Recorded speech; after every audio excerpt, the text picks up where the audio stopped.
has provided superior products priced competitively. Whether you're racing at the circle track or drag strip, rock climbing, or going off-road, Rod End Supply has an assortment of rod ends, radius rods, and specialty products to keep your equipment moving. Rod End Supply's experienced staff is ready and willing to help you with your needs. Their promise is to continue to provide a superior product with superior service so you can stay in front of the field no matter what it is. To learn more, go to rodendsupply.com. This statement is not evaluated by the FDA. This product is not intended to diagnose, treat, cure, or prevent any disease. Great workout, huh? Hey, do you want to grab some lunch? I'd love to, but I'm doing one of those detoxes, so I'm only allowed to drink this green stuff all day. Actually, I'm doing a detox too, but I don't have to drink that. Wait, what? What detox are you on? It's called Active Liver, and it's a natural tablet with herbs that support my liver and help me detox daily, all year long. No special diets, no prescription required, no starvation, and no, green stuff. I'm feeling amazing, sleeping better, and have so much more energy. And my digestion's never been better. Active Liver, huh? I'm gonna pick some up right now, on our way to lunch. 1 minute and a legal ID. With an easy daily detox from Active Liver. Made with natural ingredients like turmeric, milk thistle, and globe artichoke, Active Liver helps cleanse and protect your liver so you feel less bloated and more energized. Find Active Liver online at Amazon, Vitacost.com, or iHerb.com. Or pick it up today at CVS, Meijer Grocery, or ShopRite. When your liver is happy, your body is happy. Enjoy life to the fullest with Active Liver. Think about it. You take thousands of steps every day. Shouldn't every single one of them feel amazing?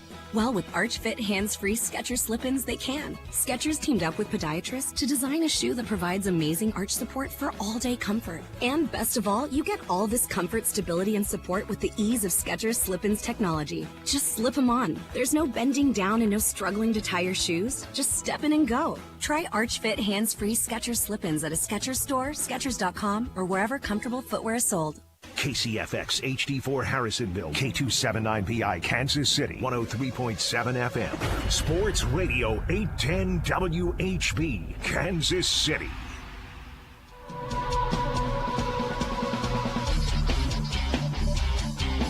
America's largest all-sports radio station presents the #1 motorsports show for over 2 decades. Track Talk, brought to you by Rod End Supply and the Power Ride Midwest Lightning Sprints. Here are the racing boys, Scott Traylor and Kirk Elliott. Good morning, everyone. Welcome to Track Talk here on Sports Radio 810 WHB. We got a great show lined up for you. Nick Hoffman, Blake Housley, Wyatt Burks. And I'm still going to talk about what happened out here at Kansas Speedway last weekend. Our local track delivered the goods, Scott. Right. Did it again. How about that show last weekend out here? Chase Elliott steals the win. It was Zane Smith getting up on his side, riding the wall on that second to last overtime restart. And flipping the car twice, ending up on 4 wheels. Right. And then after that, Chase Elliott steals the win. Were you surprised about that, Kurt? I was, especially when Elliott started on the 5th row, outside 5th row on that last restart. Of course, he had 4 tires. That helps, where most everybody else took on 2. And it paid off for Chase Elliott, his 2nd win of the year. And actually his 3rd overall win because he won a non-points race, the Busch Light Clash, way back before the Super Bowl happened. Then he won at Atlanta. That was a pretty thrilling finish, too. And Chase Elliott, the most popular driver in all of NASCAR, he gained approval from the fans, don't you think? Right. Sound of that crowd indicated that didn't really want to see Denny Hamlin win that race. Don't you think? Anybody but Denny is kind of what some people were saying. Anybody but Denny. Is Denny the villain now? Denny's the villain. He's kind of taking Kyle Busch's spot and moved in there. He was pretty bummed out after that race, too, wasn't he? Yeah. He was battling his own race car. Yeah, Bubba Wallace is his driver, and he didn't care who it was. He ran Bubba up into the wall, even though it's his own driver. I'm okay with that. I'm all right with that. I don't want him out there letting his other car win. Yeah, think about it if it went the other way. People would have been saying, "No, this ain't right." There would have been worse blowback had he done that. Absolutely. Right. And I don't know why people were criticizing him for racing his own car hard. That's what we want to see. My only thing was those two, by doing that allowed Chase to just kind of come out of nowhere and just once those guys started getting into each other and got up into the wall, and like Chase said, he goes, heck, I didn't even look at him again. He goes, I saw the opening and I'd never looked back. So good on Chase. I think it even surprised Chase. Well, like he said, he didn't understand why. Like he said, he did not understand. He did not expect them to do what they did, but he wasn't going to question it. The seas parted, and he just took advantage of it. That's all there was to it. Well, the league's most popular driver for a reason, and you could tell in the crowd it was a well-earned. The Toyota brass are not happy because they allowed a not. Chevrolet to win. So. And he was driving a different, he had the Kelly Blue Book on this week instead of his normal. So or last week. So it was. Did have a Napa sticker on. He had his Napa sticker on, but it was, pretty good. And man, around this is the photo we're looking at here that I took. This is pre-race. He had more people around his car, Kirk, than I'd say most drivers did. He had a lot of people pre-race trying to get photos with him. So it was a fun day. It was hot out there, wasn't it, Kirk? Yeah, it was summertime. Scott, it was. I know you were out there too for a little bit. It was just. I went home. I dressed like Johnny Cash for some reason, and I was all in black, and that didn't work so well. So I had to go home and change into because I had my black Racing Boys T-shirt, and so I went home and changed into my gray Racing Boys T-shirt to make it a little bit better out there. I wasn't expecting that to be that hot, to be honest with you. I knew it was going to be warm, but. Well, it meant for good racing, too, when the track is slick. Well, and all that tire that they brought, how about that? It's a different tire than they brought in the spring. Yeah. Which I think not as many of them were riding the wall as they were earlier in the year. But still, it was the track is just made for these race cars, this next-gen car. You can't talk really to likes Kansas Speedway for a couple of reasons. The entry points and the exit. The banking is awesome. It suits these cars, but the smoothness of the racetrack is the other aspect of it that fits this race car. So we've seen it now for a couple of years. The racing with this car has been about as good as anywhere on the whole NASCAR circuit, and we're proud of that. It's our home racetrack, and it's just one of those. It's just one of those types of racetracks that fits this car. They're not very good on the short tracks. I think they're okay on the road courses. But the intermediate tracks, which we don't see as many of them anymore, as many intermediate tracks as we used to. This was the first mile-and-a-half racetrack since May at the Coca-Cola 600. So we went all summer without a race on a mile-and-a-half racetrack until they came to Kansas Speedway last weekend. So it was I give it another thumbs-up weekend out here, and congratulations to Chase Elliott and also to Brandon Jones for winning the Xfinity race and Brendan Queen for sweeping the year in the ARCA Series out here. Big race at Kansas Speedway. What do you think, Scott? I think that Kansas Speedway is one of the best racetracks in the country. And you've driven Kansas Speedway, but not with the new pavement. It was before the old configuration when you were on. I qualified 11th. Carry a lot of speed around that track, don't you? Yep.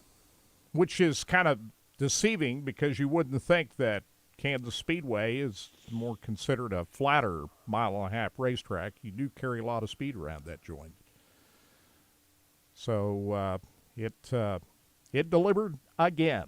So we're pretty happy about that. You know what's going on tonight, Scott? What's that?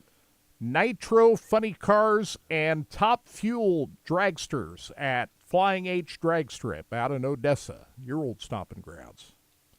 The site of the old I-70 Speedway now has a world-class drag strip. Yeah, let's head out there. Check that out. We're going to bring Blake Housley on. He is part of the management team at Flying H Drag Strip. He's also a pro mod racer, and he's had his car out here the last couple of days, so we'll ask Blake about that and about the big day of racing. The nitro cars are under the lights tonight, so that'll be cool. You want to see nitro cars under the lights. Right. That's when you want to watch nitro, isn't it, at night? That's the best time. The only time I've seen them during the day is when they had a rain out at night, and we had to run them the next day out there one time. But this will be pretty darn cool out there, man. I'm telling you. So today, the times racing I think starts today. What did they say, Kirk? Noon. Saturday noon. Yeah, they got other classes are racing out there all day. And then tonight, 7:30 and 9:30. The nitro cars are just under the lights. Yes, Lakeside was dark last night. Right.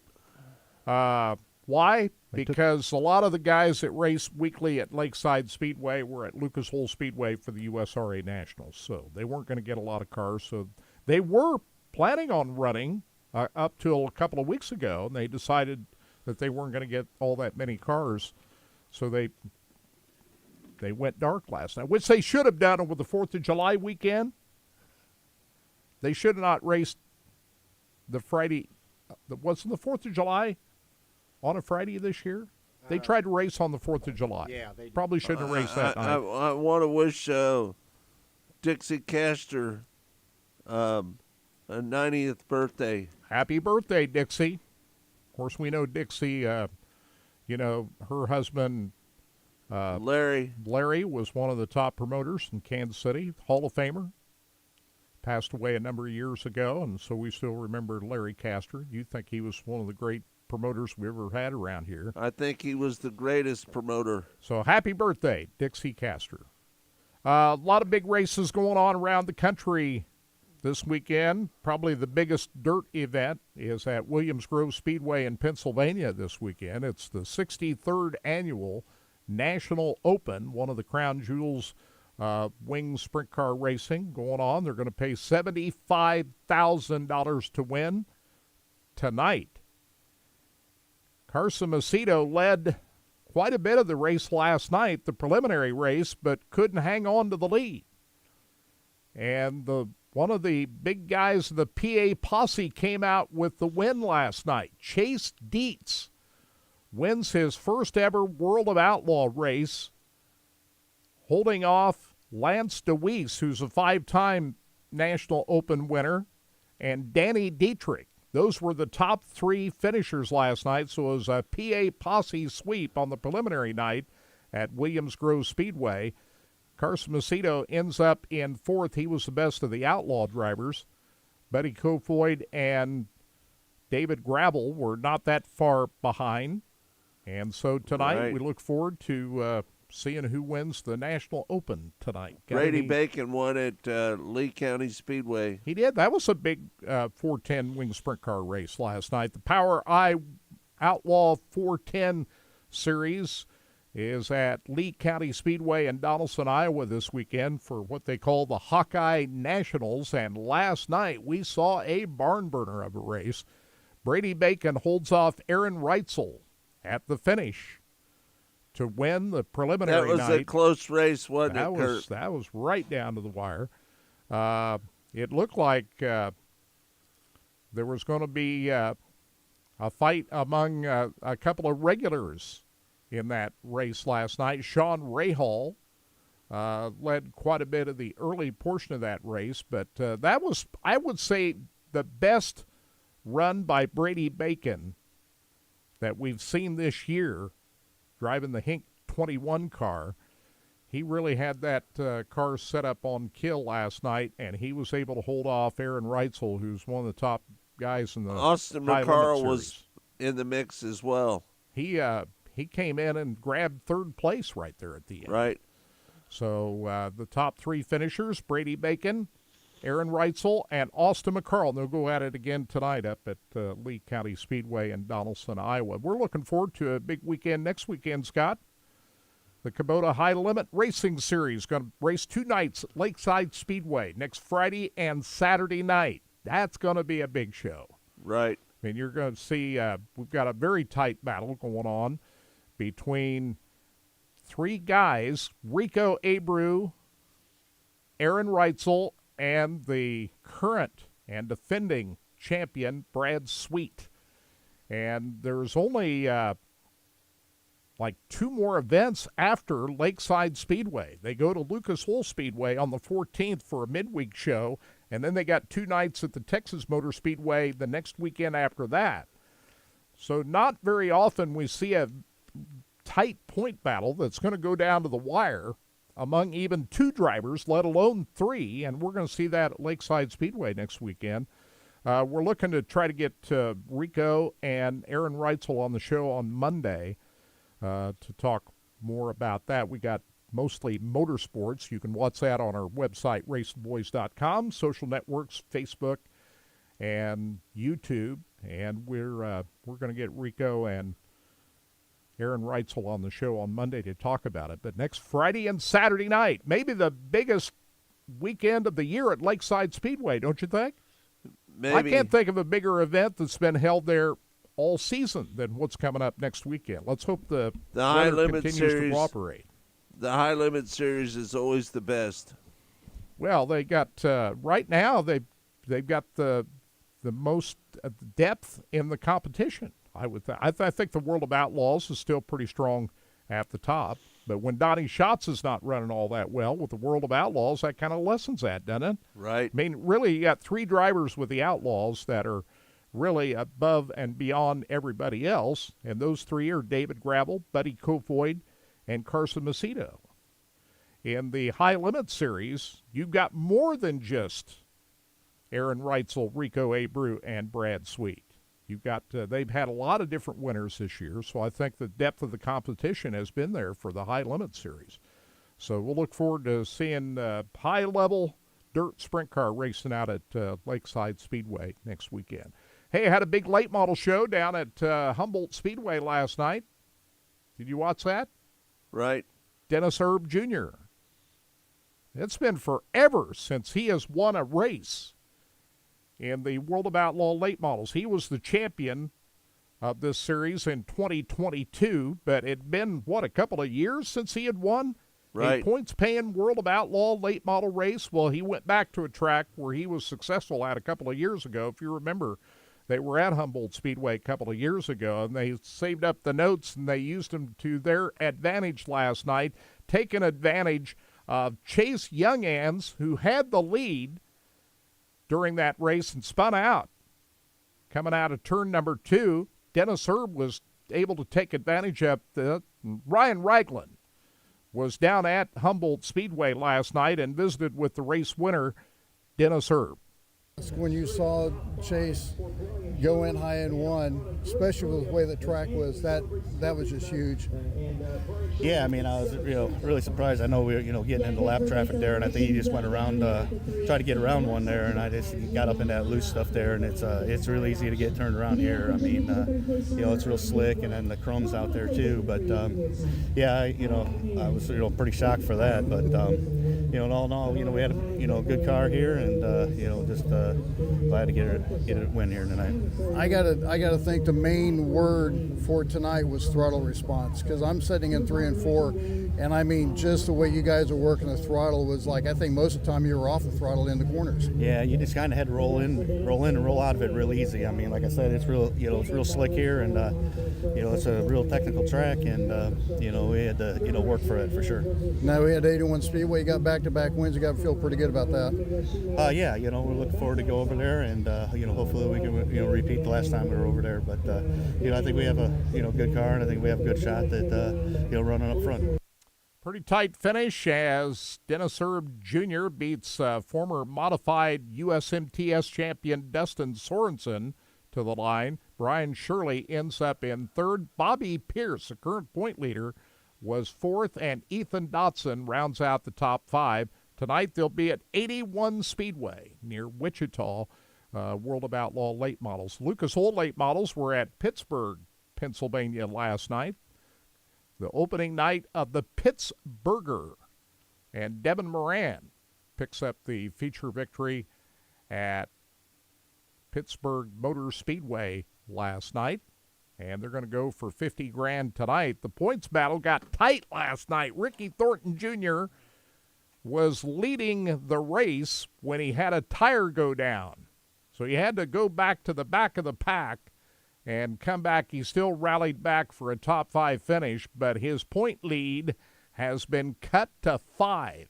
Devin Moran is just 5 points behind Bobby Pierce with just the Dirt Track World Championship yet to go after tonight. So That is going to be something to watch at Eldora Speedway in a couple of weeks. Devin Moran comes through with the feature victory. Brandon Shepard finishes second. Max Blair was third. Garrett Albertson and Jonathan Davenport rounds out the top 5. There was one other big event last night, Scott. Right. One of the crown jewels of non-wing sprint car racing, the Tony Holman Classic, was held last night at Terre Haute, big half-mile racetrack, Terre Haute, Indiana.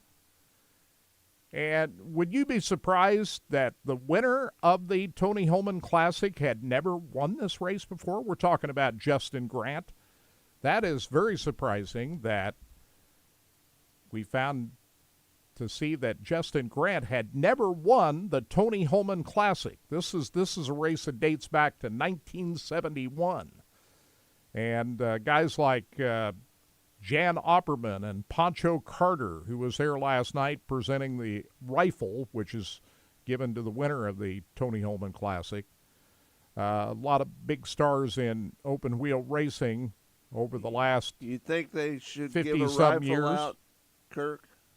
Well, that's just what they've always done. Why not? Right. As long as it's not loaded. Where did Grant start at? I was trying to see where he because I'm trying to. He didn't start on the front row. No. I'm not even seeing him, Kirk, in the. I don't know. I'm not seeing him. I'm looking at. We're at lap 29 to go, and I don't even see him in the top 8. So did he just come out of nowhere? That's what I'm looking at. I'm trying to figure out where he came out of. I mean, man, to win that race, Kirk, that's a. Well, there he is right there, the number 4 car. We're watching this on our video stream on RacingBoys.com. There he is now with 28 to go. He's running second, so he must have passed some cars there, picked up and put down, or they had the scoring wrong. That's the only thing I couldn't figure out because you might be looking at the scoring loop that's not actually true. Actually, he jumped up there and led early in the race.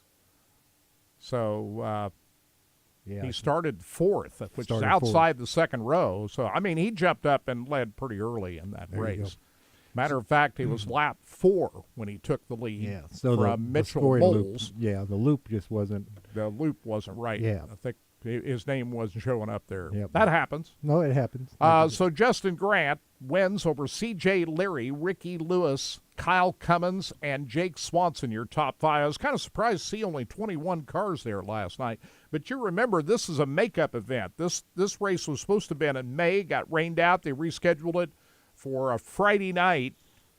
And I think whenever you do a makeup event, a lot of these guys have their schedules so early that whatever some of the local guys that would fill in the gaps already had prior commitments at other places, and so. Absolutely. But they that's the thing that surprised me. Only 21 cars, but the racetrack was in about as good a shape as we've seen Terre Haute for a while.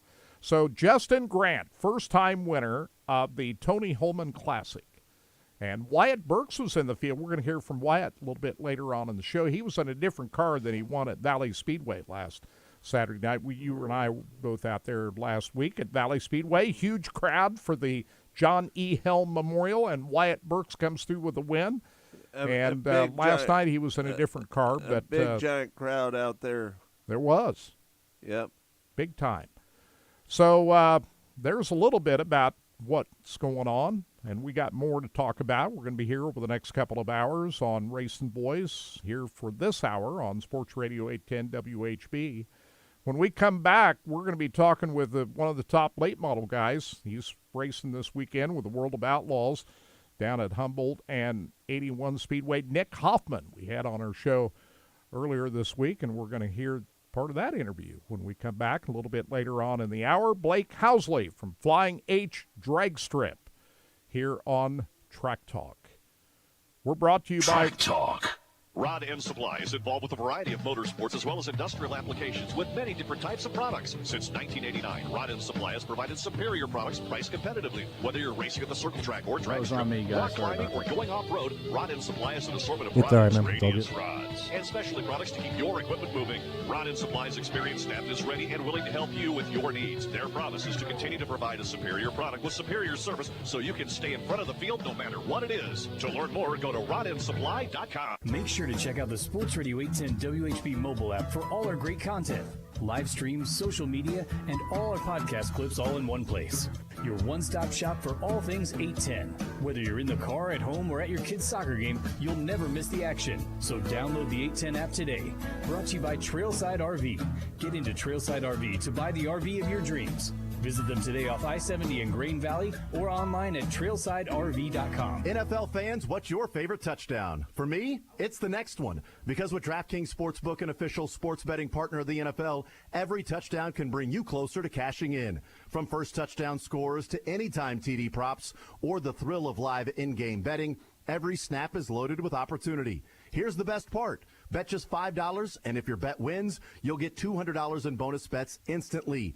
Your team hitting pay dirt pays out to you. Download the DraftKings Sportsbook app and use code 810WHB. That's code 810WHB to turn $5 into $200 in bonus bets if your bet wins. In partnership with DraftKings, the crown is yours. Gambling problem? Call 1-800-GAMBLER. 21 plus, Kansas only. Eligibility restrictions apply on behalf of Boot Hill Casino and Resort. Bet must win to receive reward. Minimum minus 500 odds required. Bonus bets expire 7 days after issuance. For additional terms and responsible gaming resources, see dkng.co/audio. When you want Chiefs, follow the leader. Sports Radio 810 WHB. There's no easy games in this league. There's no easy offenses to defend. They got receivers, and the running back, I think, is the guy that's kind of generating it right now. They're punching the football out, they're tipping passes, they're intercepting the football, and they get their hands on it. And so we have to make sure that we're really fundamentally sound as well, and we can't give them any opportunity because they're capitalizing on them. Your home for the NFL. Sports Radio 810 WHB. Hey, Sorrent Petro here. 2 minutes. Collection and the amazing job Art and Frame Warehouse did framing them. Right there at 92nd and Metcalf, they have the largest custom framing selection in Kansas City, plus unbeatable prices. Locally owned and operated for over 20 years. They're the go-to for jersey framing, sports memorabilia, shadow boxes, and oversized frames. Gallery quality at warehouse prices. Mention 810 and score big with huge summer discounts. For the best in framing, trust Art and Frame Warehouse. Check out their work at framekc.com. Art and Frame Warehouse, framing done right. When fall arrives in Kansas City, there's only one place to experience it in full color. That's Hen House, your local neighborhood market. The biggest pumpkin displays in the metro. Orange pumpkins, striped gourds, fall squash. How about that perfect jack-o'-lantern? It's all at your neighborhood Hen House. They have the largest variety of pumpkins and squash anywhere in Kansas City. And when you shop Hen House, you're supporting local farmers. Find all their specials at henhouse.com. Your Hen House market, now 100% teammate owned. At Hen House, buy fresh, buy local. Think about it. You take thousands of steps every day. Shouldn't every single one of them feel amazing? Well, with Arch Fit hands-free Skechers slip-ins, they can. Skechers teamed up with podiatrists to design a shoe that provides amazing arch support for all-day comfort. And best of all, you get all this comfort, stability, and support with the ease of Skechers slip-ins technology. Just slip them on. There's no bending down and no struggling to tie your shoes. Just step in and go. Try Arch Fit hands-free Skechers slip-ins at a Skechers store, Skechers.com, or wherever comfortable footwear is sold. Attention hunters, farmers, and business owners. This is the Can-Am Factory Sales Event at Reno's Power Sports in Kansas City. For a limited time, score up to $3,500 off or get 0% financing for 36 months on select 2025 Can-Am ATVs and side-by-sides. Whether you're tackling tough jobs or chasing big adventures, Can-Am delivers the power, performance, and control you need. But hurry, these offers end October 31st. Stop by Reno's Power Sports today and ride away with your deal. Reno's Power Sports, Kansas City's home for Can-Am.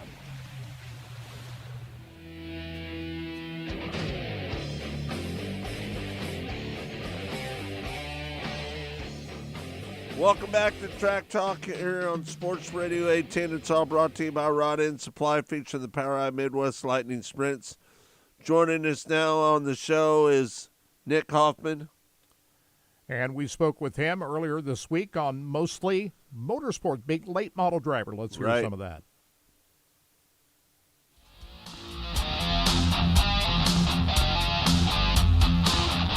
Man, what a win at Brownstown on Friday. Let's talk about that first. A photo finish there, beating Brandon Shepard to the line. Talk about that. Yeah, it was a really good night. Qualified good, set herself up in a pretty good spot there, and started fourth in the feature, and fell back a little bit and was able to kind of rally back and got to second. Shepard was leading, and we got to lap traffic, and I felt like the racetrack moved around quite a bit throughout that race, and he got to the point where he was kind of a sitting duck. He didn't know really where to be, and I was able to roll by him for the lead. And then same scenario, get late in the race there, and I'm in lap traffic and trying to pick the lane, and same deal. I was kind of a sitting duck, and he was able to get back to me and almost beat me back to the line on the last lap. So really good race. It was a photo finish, and I was just happy to be the one come out on top. And then on Saturday night, a 100-lapper, the Jackson 100, you got a top 10 finish out of that. A little more difficult, not as good a starting spot on Saturday night? Yeah, just a couple things just didn't play out my way. Those 100-lappers are definitely quite a bit different, and I tried to bide my time there at the beginning and lost way too many spots at the beginning, and then had to try and come back through there, and it just became difficult for me. So I was up to fifth, I think, on that last restart we had with like 10 to go, and got into it with another guy and ended up falling back a couple spots. So it's just the way it goes, and those races are so tough to win. Everything has to pretty much go your way, and it's just the way it went Friday for us, and then Saturday just not so much. So we'll regroup, and excited to come to Kansas this week. You made a name for yourself in the modified ranks, won a bunch of races down at Volusia, and really became well known for being a great modified racer. How was the transition once you got into late model racing? How was the move to late model racing? How difficult was that? Yeah, very difficult. The biggest thing is your setup side. The racing is way more aggressive in the late models.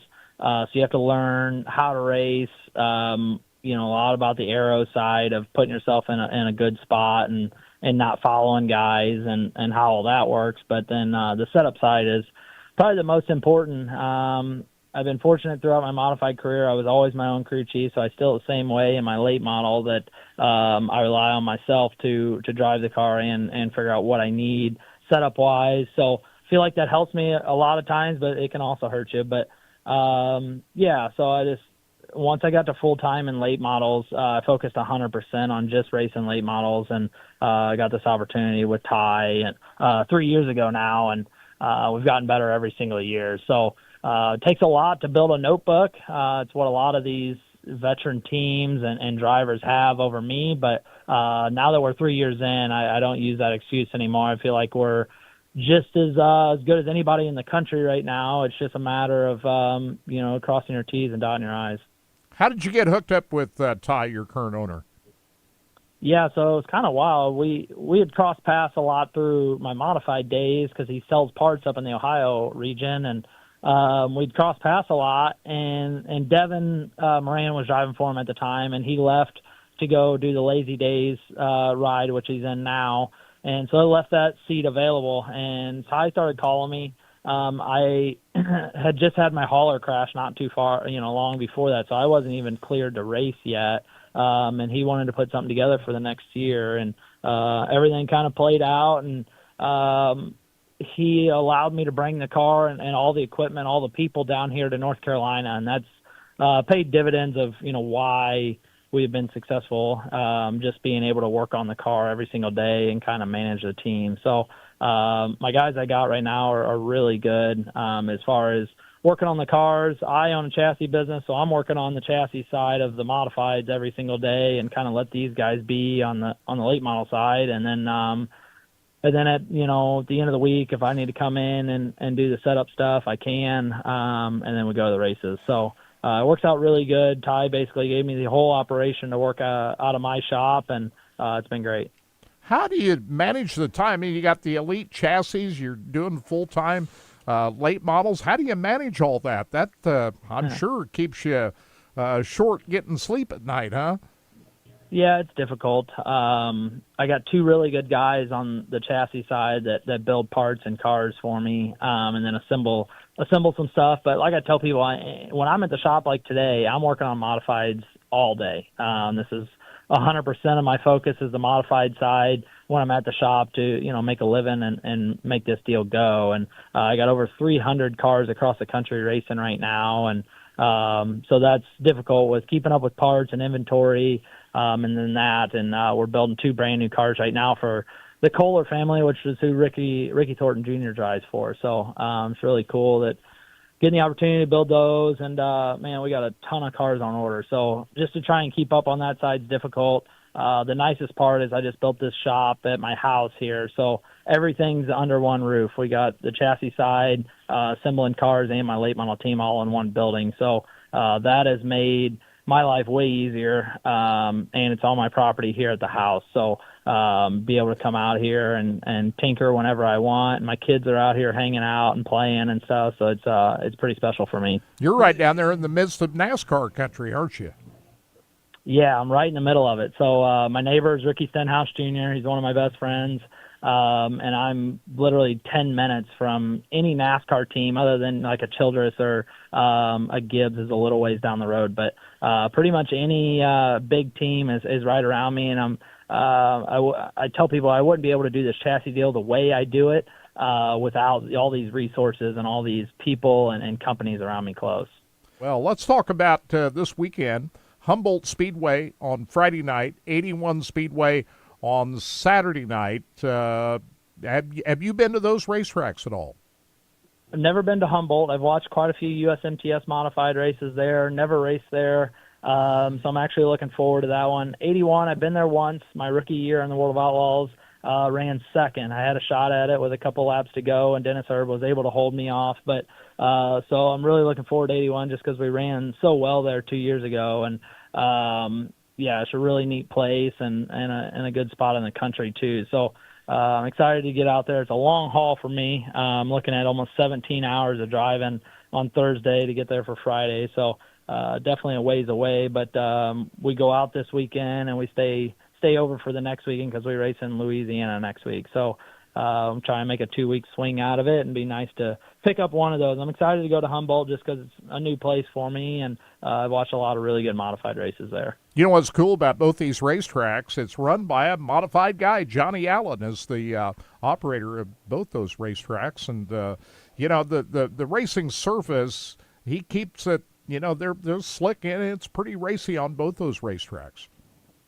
Yeah, and that's typically what I'm better at. The slower and slicker it can get is typically where I've made my living. But yeah, 81 when we were there the first time, it got really sick and slow and got a cushion around the top the first night, and then the second night was dirtied up and we could kind of move around from the bottom to middle. And Dennis Erb went around the bottom while I was trying to run the middle. So fun racetracks. Really looking forward to it. And like I said, Humboldt just kind of been a bucket list racetrack for me. I never really ran any USMTS stuff, and so I'm excited to get out there and run a late model. And typically the last couple of racetracks we've been to, for me, the first time, like Needmore 2 weeks ago, I was able to win an outlaw race. So typically we can go pretty good at these new racetracks.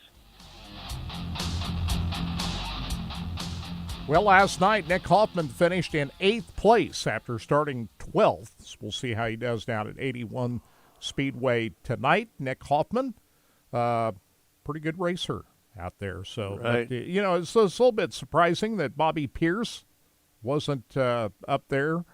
When's the last time Bobby Pierce won a World of Outlaw late model race? It's been a little while.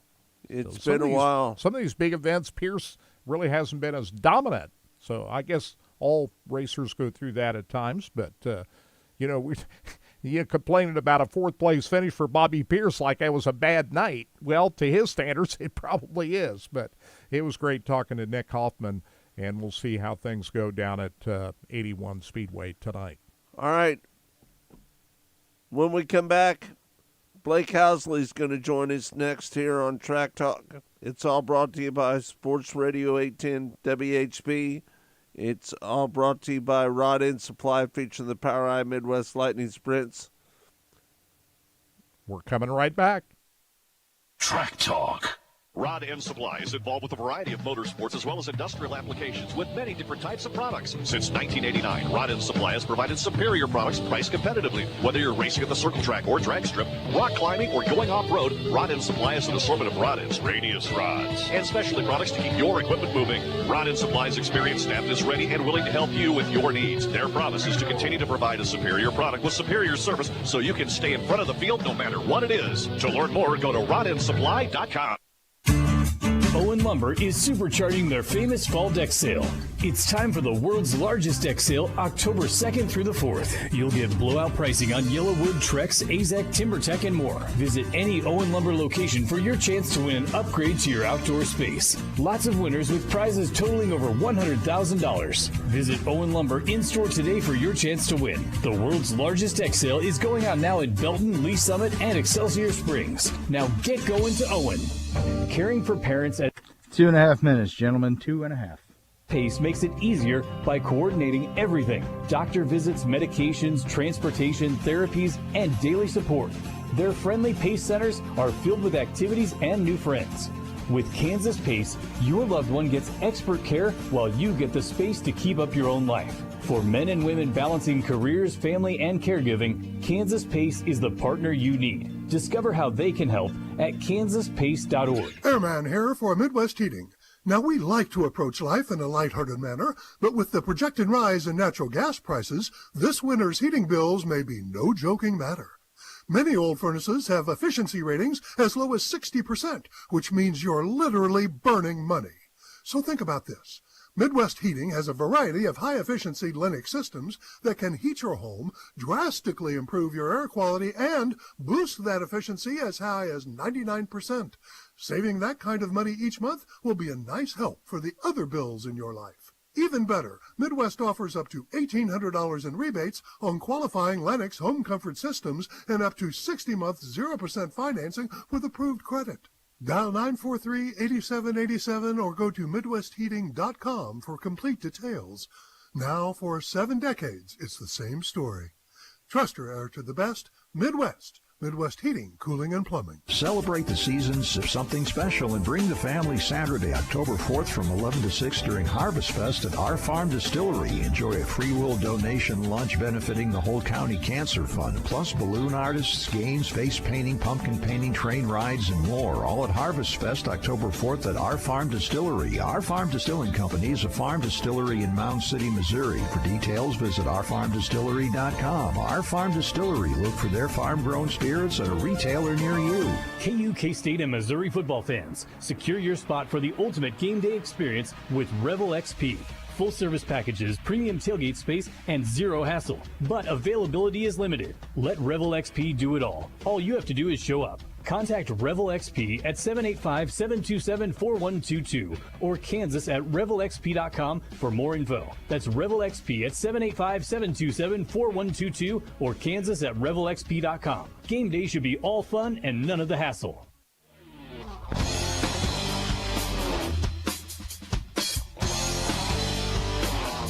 Welcome back to Track Talk. It's all brought to you by Rod End Supply, featuring the Power High Midwest Lightning Sprints. Joining us now on the show is Blake Housley. Blake, how you doing? Good, sir. How are you? Flying H Drag Strip. Going to have nitro cars out there tonight. This is going to be a pretty exciting night. Tell us about it.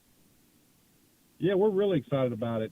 We've got 4 Nitro Funny cars and 4 Top Fuel dragsters tonight. Going to do like an old school match race.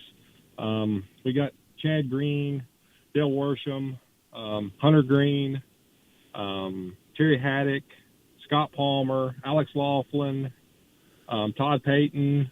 We just got a good group of guys here that's come in and go try to put on a show for us. Now, we had you on here, I think it was about a year ago, talking about the facility Flying H Drag Strip, and this is a world-class facility you built out at Odessa, Missouri. Long shut-down area. I mean, this thing, you spared nothing when you built this drag strip. Talk about the construction of Flying H Drag Strip. Yeah, Scott Higgs, he's the man behind everything. He's he built this thing. He wanted to build a track that no matter who they were, what kind of car they were, they could come here and run as fast as they wanted to do. They wouldn't have to worry about stopping, wouldn't have to worry about how good the track is. Right. I mean, we feel like we got one of the best tracks in the country, and it seemed to show that recently. Now, you've had it open for a couple of years now. What are the long-term plans for this facility? You've already had some big shows, but you're thinking pretty big here, are you not? Yeah, we are. We've got some more paving and stuff like that to do in the future, but we've got big plans here. Well, the sky's the limit. We want to be able to have any race possible and get the best of the best in here at all times. I mean, we got of course, we got these funny cars and dragsters. They'll be running 330 mile an hour. I mean, we feel like we got the fastest track around, and we're hoping we can show it today. And it's all concrete, isn't it? The 780 foot is concrete, and then after the transition, it goes to asphalt from there. Now, Right. you're a pro mod racer, and pro mod racing has really gained in popularity over the last few years. Kind of talk about your involvement in it, and you're still out there racing some, right? Yeah, we got busy with the track. We haven't ran since March, but we run the Winter Series down in Florida. We come out here Thursday night and made 2 good runs. I mean, the car is set since March, so we're trying to get geared up for the Winter Series. I mean, the Pro Mod, I feel like, is one of the fastest growing classes there is right now. It's just because I think it's pretty diverse. And the biggest thing, I think, we can go somewhere and race in the wintertime. We go to Florida and we run once in January, or once in December, once in January, and once into February. And, there's nowhere else in the country you can go and really race that time of year. And they have a really good series down there, and it pays really good money. And then some of those guys we race with down there, they come up here and support us. So we kind of support the people who support us. Now, you've had some pro mod racing at Flying H Drag Strip this year, some big events out there. Tell us about that. Yeah, we had one. We had Midwest Pro Mod. First one we had was Outlaw Pro Mod. We had Outlaw Pro Mod race during Streetcar Takeover. And then we had Midwest Pro Mod Series. So that's the 2 we've had. But then actually we got Mark Mickey here today trying to break the 8th mile door car record. It's a 345 with a 2, I think.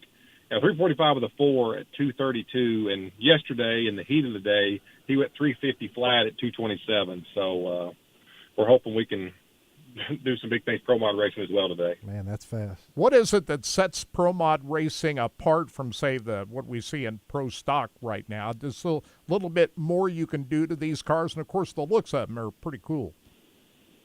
Yeah, I mean, of course they're longer wheelbase. Pro stock cars 105. These cars are anywhere from 115 to 112, but they have so diverse combos. I think that's one thing that's popular about the class. I run a nitrous combo. It's 970 cubic inches, got 6 stages of nitrous on it. Then Mark's car is a twin turbo Hemi with 102 millimeter turbos. It makes 6,000 horsepower. And then we got screw blower cars. We have centrifugal blower cars. And then they all balance it out by rules, how many speeds your transmission is, what size turbo, what size blower, what pulley you got. They've really got it where any combo can come run and be fairly competitive. What sets apart why nitrous, why not nitrous, and why go the other route with turbochargers and so forth? We have contemplated switching, but I've raced nitrous cars for a minute. I've raced nitrous cars since that's all I've ever known, and my dad's raced them, and it's kind of one of them fears. That's what I know, and we work pretty tight with Mark Mickey and that team, so we've kind of learned some of the turbo side of it and the centrifugal side of it. So there's possibility in the future, but the nitrous stuff is just familiarity of what we know, and just kind of we can go run the car with. We have some help from Brandon Switzer, really smart guy, but we can kind of go run the car ourselves, tune it ourselves if we need to, and kind of go race ourselves without having to have a large crew because we don't get to race a ton running the track. Now, what happens when you bring your car? We've seen a picture of it on your Facebook page. Is that the car that you're running? Yeah, the Camaro with the American flag and stuff on it. Yeah. Yep. That's Scott's car. I have the Willys. It's my car, but this is his car. I'm just driving for him. I mean, we like this weekend we have Jimmy Bradshaw coming in. He'll come in and prep the track because that's one of the jobs I usually take. That takes a lot of my time when we have races. and he's one of the best in the country. He's from Maryland. He comes in and preps the track where I can kind of have a minute to run the race. There's oil down, they take care of it. And we've developed over the last year. We have a very, very good staff that is really dedicated, and they'll just work their butts off and do anything we ask them to do. They're just really, really good. Is this the first time we've seen nitro cars on Flying H drag strip tonight, or have you had them on there before? Scott Palmer come up here the third or fourth week we were open and just made a couple short hits. But this is the first night we've ever had more than one in side-by-side nitro cars. So we're really excited about it. I mean, if people hadn't seen it, it's something really to see. And, one thing we got going for us, our track, we kind of designed it to be the closest you could be safely. You know what I mean? You're going to be a lot closer to the action than some tracks, and it really, really should be a really good night. We're going to have a humongous fireworks show to close out the night. I mean, the fuel cars run at 7:30 and 9:30, and then right as soon as the last two funny cars or top fuel's going through the finish line, we're going to have a big fireworks show. Kirk and I are going to be out there tonight. Yeah, we're looking forward to coming out there tonight, checking it out. I've seen that huge grandstand you've already constructed, or plans to put grandstands on the other side as well in the future? So we have 480 feet on the left side. We can seat like 10,000, 11,000 on that side. We have grandstands here to put on the other side, but we kind of look at it as a goal. Once we fill those up and we get filling those up consistently, we'll add the other side. So, but we're thinking about making the other side. A lot of people have asked for like camping and be able to, pit side camping or trackside camping where they can go in there and just plug in and spend the weekend, and that's what we're developing on. That's our next stage. We're going to have the right side of the track down there past our big video board is going to be trackside camping for everybody. So it's kind of, you go buy a spot, you set up for the weekend, you can walk out, kind of like St. Louis has. You can walk out on top of your motorhome right in front of it and stand next to the fence and watch a race and go inside and eat lunch and come right back out. Well, since Heartland Park Topeka closed down, we're missing the big-time nitro cars around this area.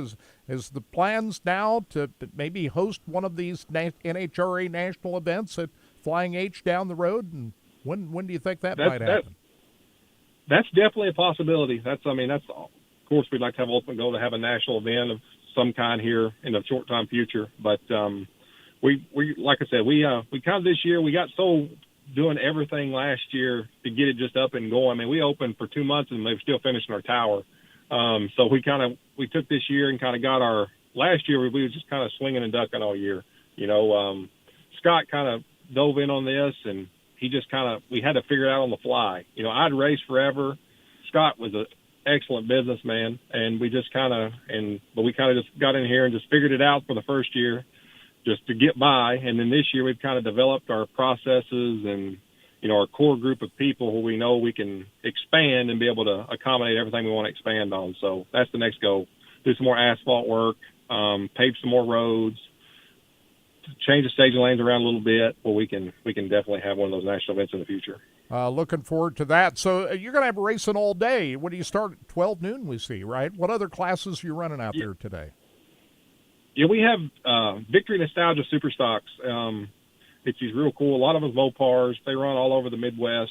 They run quarter mile. It's pre-65, I think, or pre-67 year cars, quarter mile stuff. They'll be running. We have a Super Shootout, which is basically like Super Pro bracket style stuff, and then we have a foot brake, and then we have a junior dragster race. We just kind of wanted everybody to support us all year. We didn't want them to not be a part of the big show that night, so we kind of had our 4 classes that kind of seemed to support us a lot, and people that support us a lot. We wanted to have everybody here for one night and kind of, have a big festival for everybody. And then we also have, like we said, me and Mark, I think, we'll be making runs today in our Pro Mod. I think we have one more Pro Mod here. I think Larry Larson's here, and maybe Jim Weens. I don't know if he's going to run today. So we actually have 4 Pro Mods on site.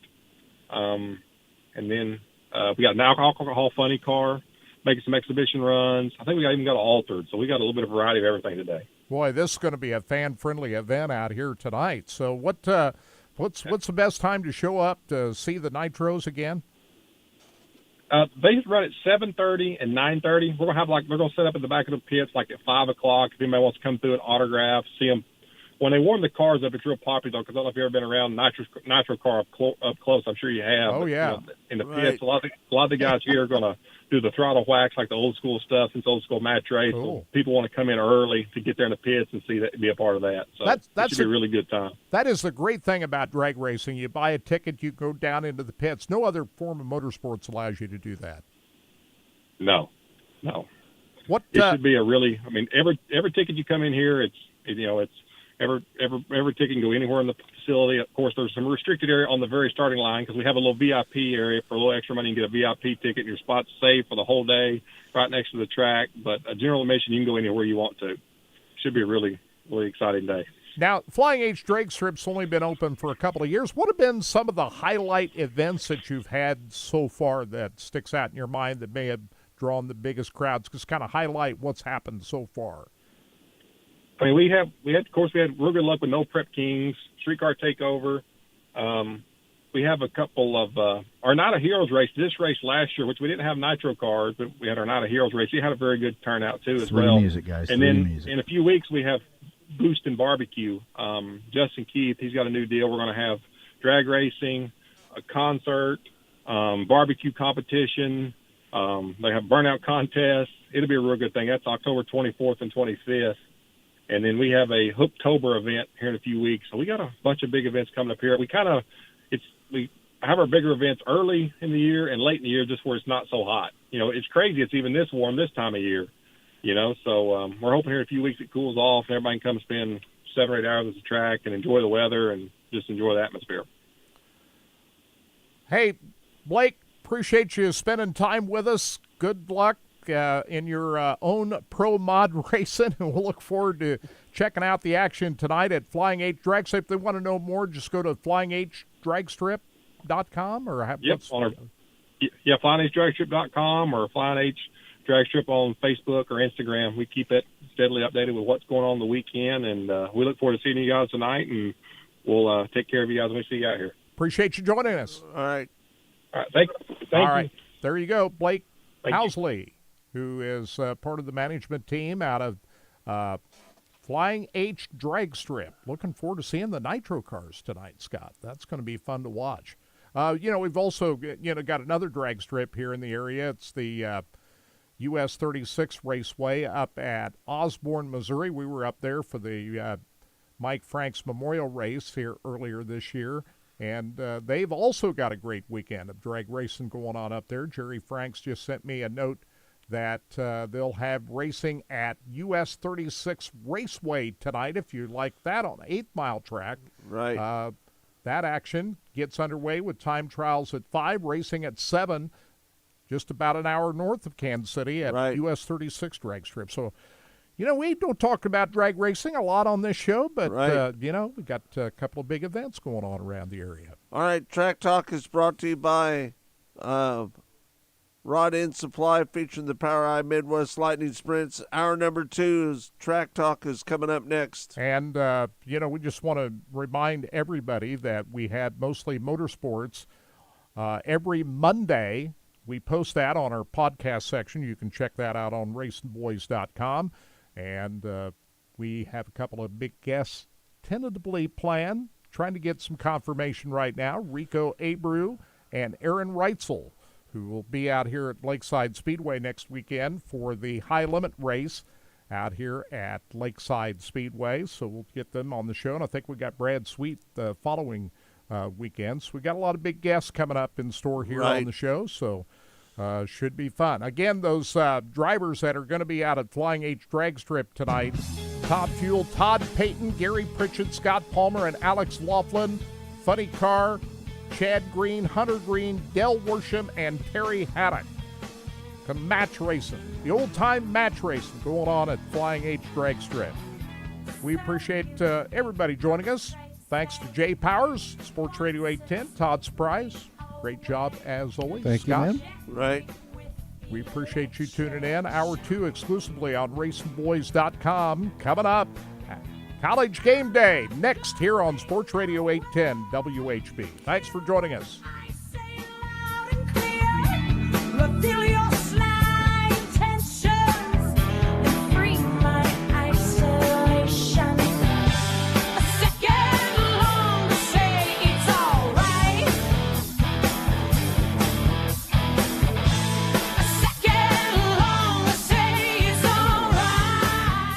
End Supply is involved with a variety of motorsports as well as industrial applications with many different types of products. Since 1989, Rod End Supply has provided superior products priced competitively. Whether you're racing at the circle track or drag strip, rock climbing, or going off-road, Rod End Supply has an assortment of rod ends, radius rods, and specialty products to keep your equipment moving. Rod End Supply's experienced staff is ready and willing to help you with your needs. Their promise is to continue to provide a superior product with superior service so you can stay in front of the field no matter what it is. To learn more, go to rodendsupply.com. Crown Toyota.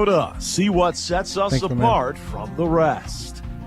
Hey, I would say I'd see you next week, but I got that weekend off. My brother's coming into town. Okay, so, cool.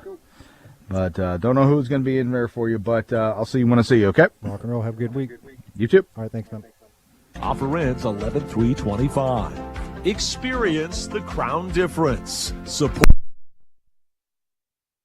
Rod End Supply is involved with a variety of motorsports as well as industrial applications with many different types of products. Since 1989, Rod End Supply has provided superior products priced competitively. Whether you're racing at the circle track or drag strip, rock climbing, or going off-road, Rod End Supply has an assortment of rod ends, radius rods, and specialty products to keep your equipment moving. Rod End Supply's experienced staff is ready and willing to help you with your needs. Their promise is to continue to provide a superior product with superior service so you can stay in front of the field no matter what it is. To learn more, go to rodendsupply.com. So here at Specialty Sportswear in-house, we do all of the screen printing, all the embroidery. We do some vinyl. The other add specialty items like your pens, magnets, notepads, calendars. You can actually buy that, build your business to make it larger. We have the largest screen printing process and the largest embroidery anywhere around in the area. We can do stuff all the way from your school clubs to sports teams, a professional look in the office. If you can imagine it, we can do it for you. From the circle track to the drag strip to off-road racing, Rod End Supply has been keeping their customers at the front of the field since 1989. Whether you need rod ends, tubular rods, or specialty products, Bob Douglas and his Rod End Supply staff are always ready to help you with your needs. You can visit them on the web at rodendsupply.com or call them at 800-284-2902. That's 800-284-2902. Rod End Supply, keeping you at the front of the field. What's up, everybody? Welcome to Sabres 33 RLP. Let's go take a tour. Coming into this animal, we're going to take a trip back here to the feature of this trailer, the deck. Check it out. It's awesome. It's 4 by 10 feet. You can dance on this thing. Boom! Check it out. It's pretty nice. And then coming to the back of this thing, you got a 75-inch TV. It's huge. 60-inch fireplace. It's nice and big, keep you warm. Then you got an ottoman that converts into a table, if you will. Maybe some TV trays. Then this hide-a-bed that I'm pointing at, it comes out and folds into like a king-size bed with storage in the corner for all your linens. Great little addition to the trailer. Your dinette, of course. Then you're gonna come around to the kitchen with the tic-toc sink. It's got the spritzer and the waterfall and all that stuff. Residential style refrigerator. It's got the microwave and the oven that's residential as well. Big old pantry over here with motion detected lights, coffee bar, and then coming up to the bedroom, you'll have the bathroom first, nice and spacious with a seat in it for them ladies. And then we got the king size bedroom with washer dryer hookup. I'm telling you, this is a home run for a couples coach. Come and see me, Kyle Walker.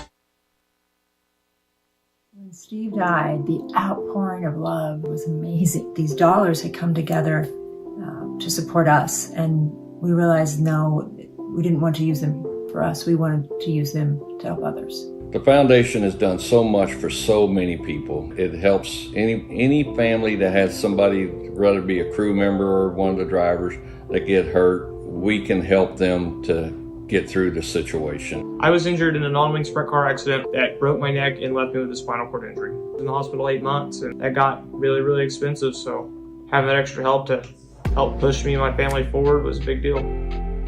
Yes, Steve's death is the reason the foundation exists, but it's Steve's life, and it's the lives of racers everywhere, is the reason we're able to do the work we do.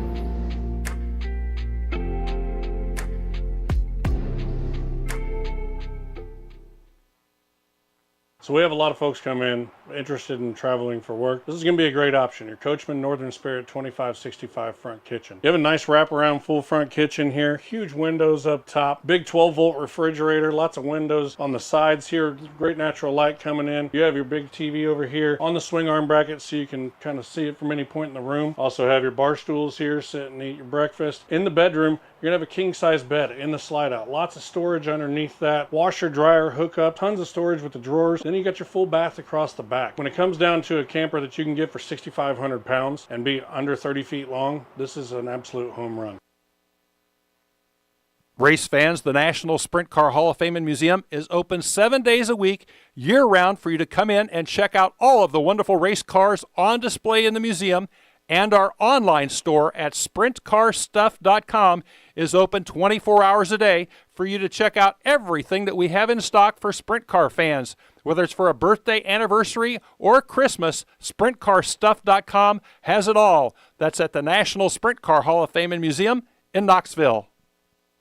Go harder, faster, stronger with Rod End Supply. Whether you are running industrial, farming equipment, or a race car, Rod End Supply has the assortment of rod ends, radius rods, and specialty products that will help you lead the field in performance. Our superior design means our rod ends last longer and perform better, giving you the edge on the track and saving you money. Contact Rod End Supply or order online today at rodendsupply.com. We don't just sell them, we race them.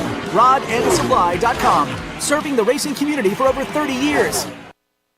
Hey everybody, this is Larry the Cable Guide. You are listening to RacingBoys.com, and if you're not, I swear to you, get in your truck or do something, but get the hell out of this country because you don't belong in it if you don't listen to these fellas.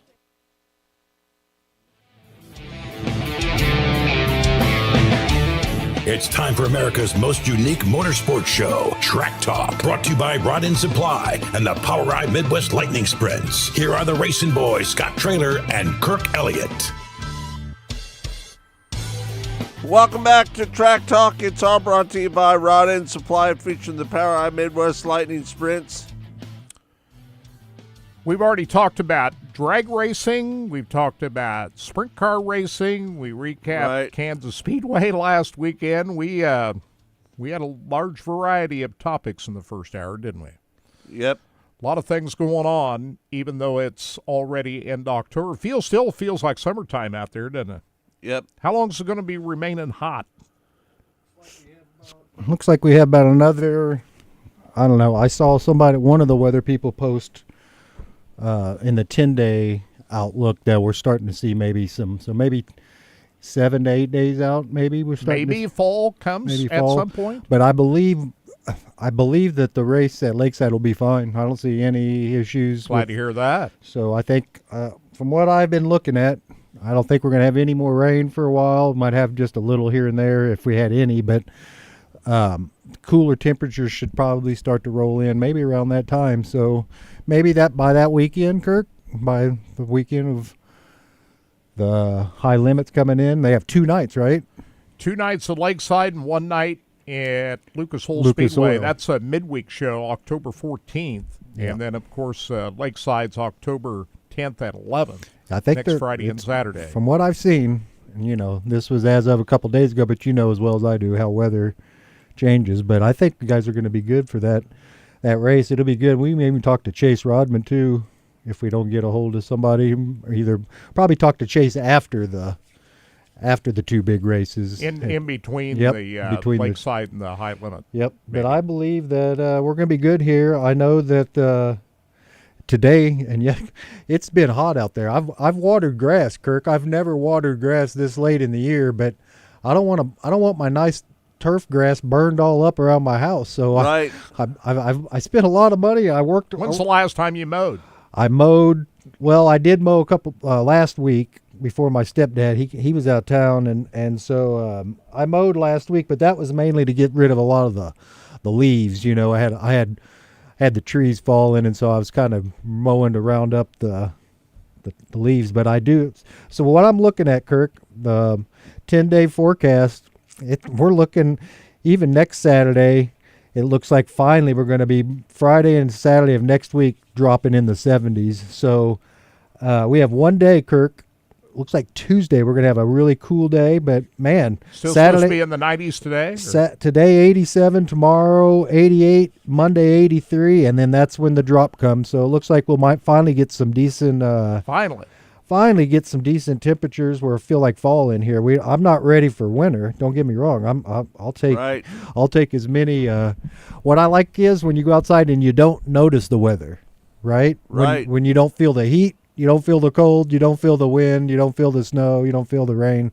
Just usually September's like that in October. Yeah, they call that San Diego, Kirk, and there's a reason why it costs so much money to live there is because it's 70 degrees. Weather's like that year round. 70 degrees. The weathermen don't even have a real job there. They just come on and say, yeah, look at yesterday's forecast.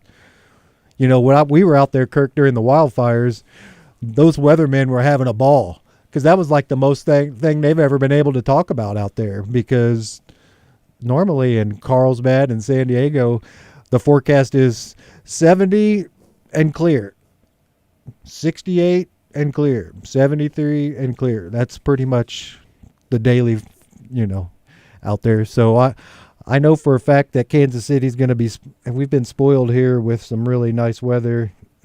Does not feel like October. I'll just tell you that right now, Kirk. When we were out there at Kansas Speedway, you could have told me it was July, and I would have said, "Yep, that's that's what it looked like." July. If we can just keep it through next weekend and the 14th of October when they got the high limit down at Lucas Oil Speedway, I'll be a happy guy. I think you guys will be good. They got another race at Lakeside later in October. The USMTS will be there like the last weekend in October. What do you think the weather's going to be like for that? That'll be the shaky one. Yeah. That's the one you're really putting it to test, right? They didn't race last night. No, they didn't. Lakeside was dark last night because a lot of those guys that race weekly were Lucas Oil Speedway for the USRA Nationals that ends up tonight. That's been a busy week down at Lucas Oil Speedway, Scott. USRA Nationals started on Wednesday night. Kirk, should we go down there? We're going out to Flying H drag strip tonight. Better go out there tonight. The next time I'll be down at Lucas Oil Speedway will be on the 14th of October for the high limit race. So we won't miss that. Next weekend at Lakeside Speedway. I was looking at the high limit point standings right now, Scott. Rico leads Aaron Reitzel by 34 points. Tighter than what I thought. Brad Sweet driving the Casey Kane 49. He's the defending champion, has 52 points back. So it's still fairly close. Yeah, a lot of things can happen. But Rico is sitting in pretty good shape right now, I think. And who would have thought that? I mean, we thought. Well, Sweet got himself in trouble. It first started when he got DQ'd for not going to the scales that night earlier this year out in Michigan. And we talked to Brad right after that, matter of fact. And he just. He is the co-owner of the series, so he's not going to be complaining about the officials of his own series. Maybe he was thinking that, hey, if they come down hard on me, maybe people won't think that, hey, I've got any pull when it comes to the officiating around here. Well, he still signs the checks, right? Him and Kyle are cutting the checks. There was another story about Brad Sweet has purchased, I think Brad and Kyle, they have purchased the NARC series. That's a long-standing series out on the West Coast, and they have now acquired that from Jim Allen, and the NARC series will be under the direction of Brad Sweet and Kyle Larson next year. Now, what do you reckon their long-term plans are for that? Kevin Rudine is part of that as well. Kevin Rudine is also part of that. Yes, sir. So I think it's Brad Sweet and Kevin Rudine. Yeah, I don't think Kyle is part of it. Yeah, that's it. But it's Kevin Rudine. Yeah. But thanks for the correction. That's all right. But that's a pretty big acquisition. Like you said, I don't know what this means, other than the fact that it's still in good hands, right? Right. Well, Jim Allen, we used to have him on our prime time show when we used to do that. He'd come on. He owned that series. Absolutely. And I think he's still going to be a consultant for it. But that, when you're able to bring in the resources of Kevin Redine and Brad Sweet, I think that's a win-win for everybody, I think. Hey, Kelly checks in from Central Point, Oregon. Welcome to all the race fans from all around the world, especially Oregon. That's a place you've been to many times. Cottage Grove Speedway in Oregon. That's a track you've been to out there. Willamette Speedway, yeah. Right. So a lot of race fans out there in the state of Oregon.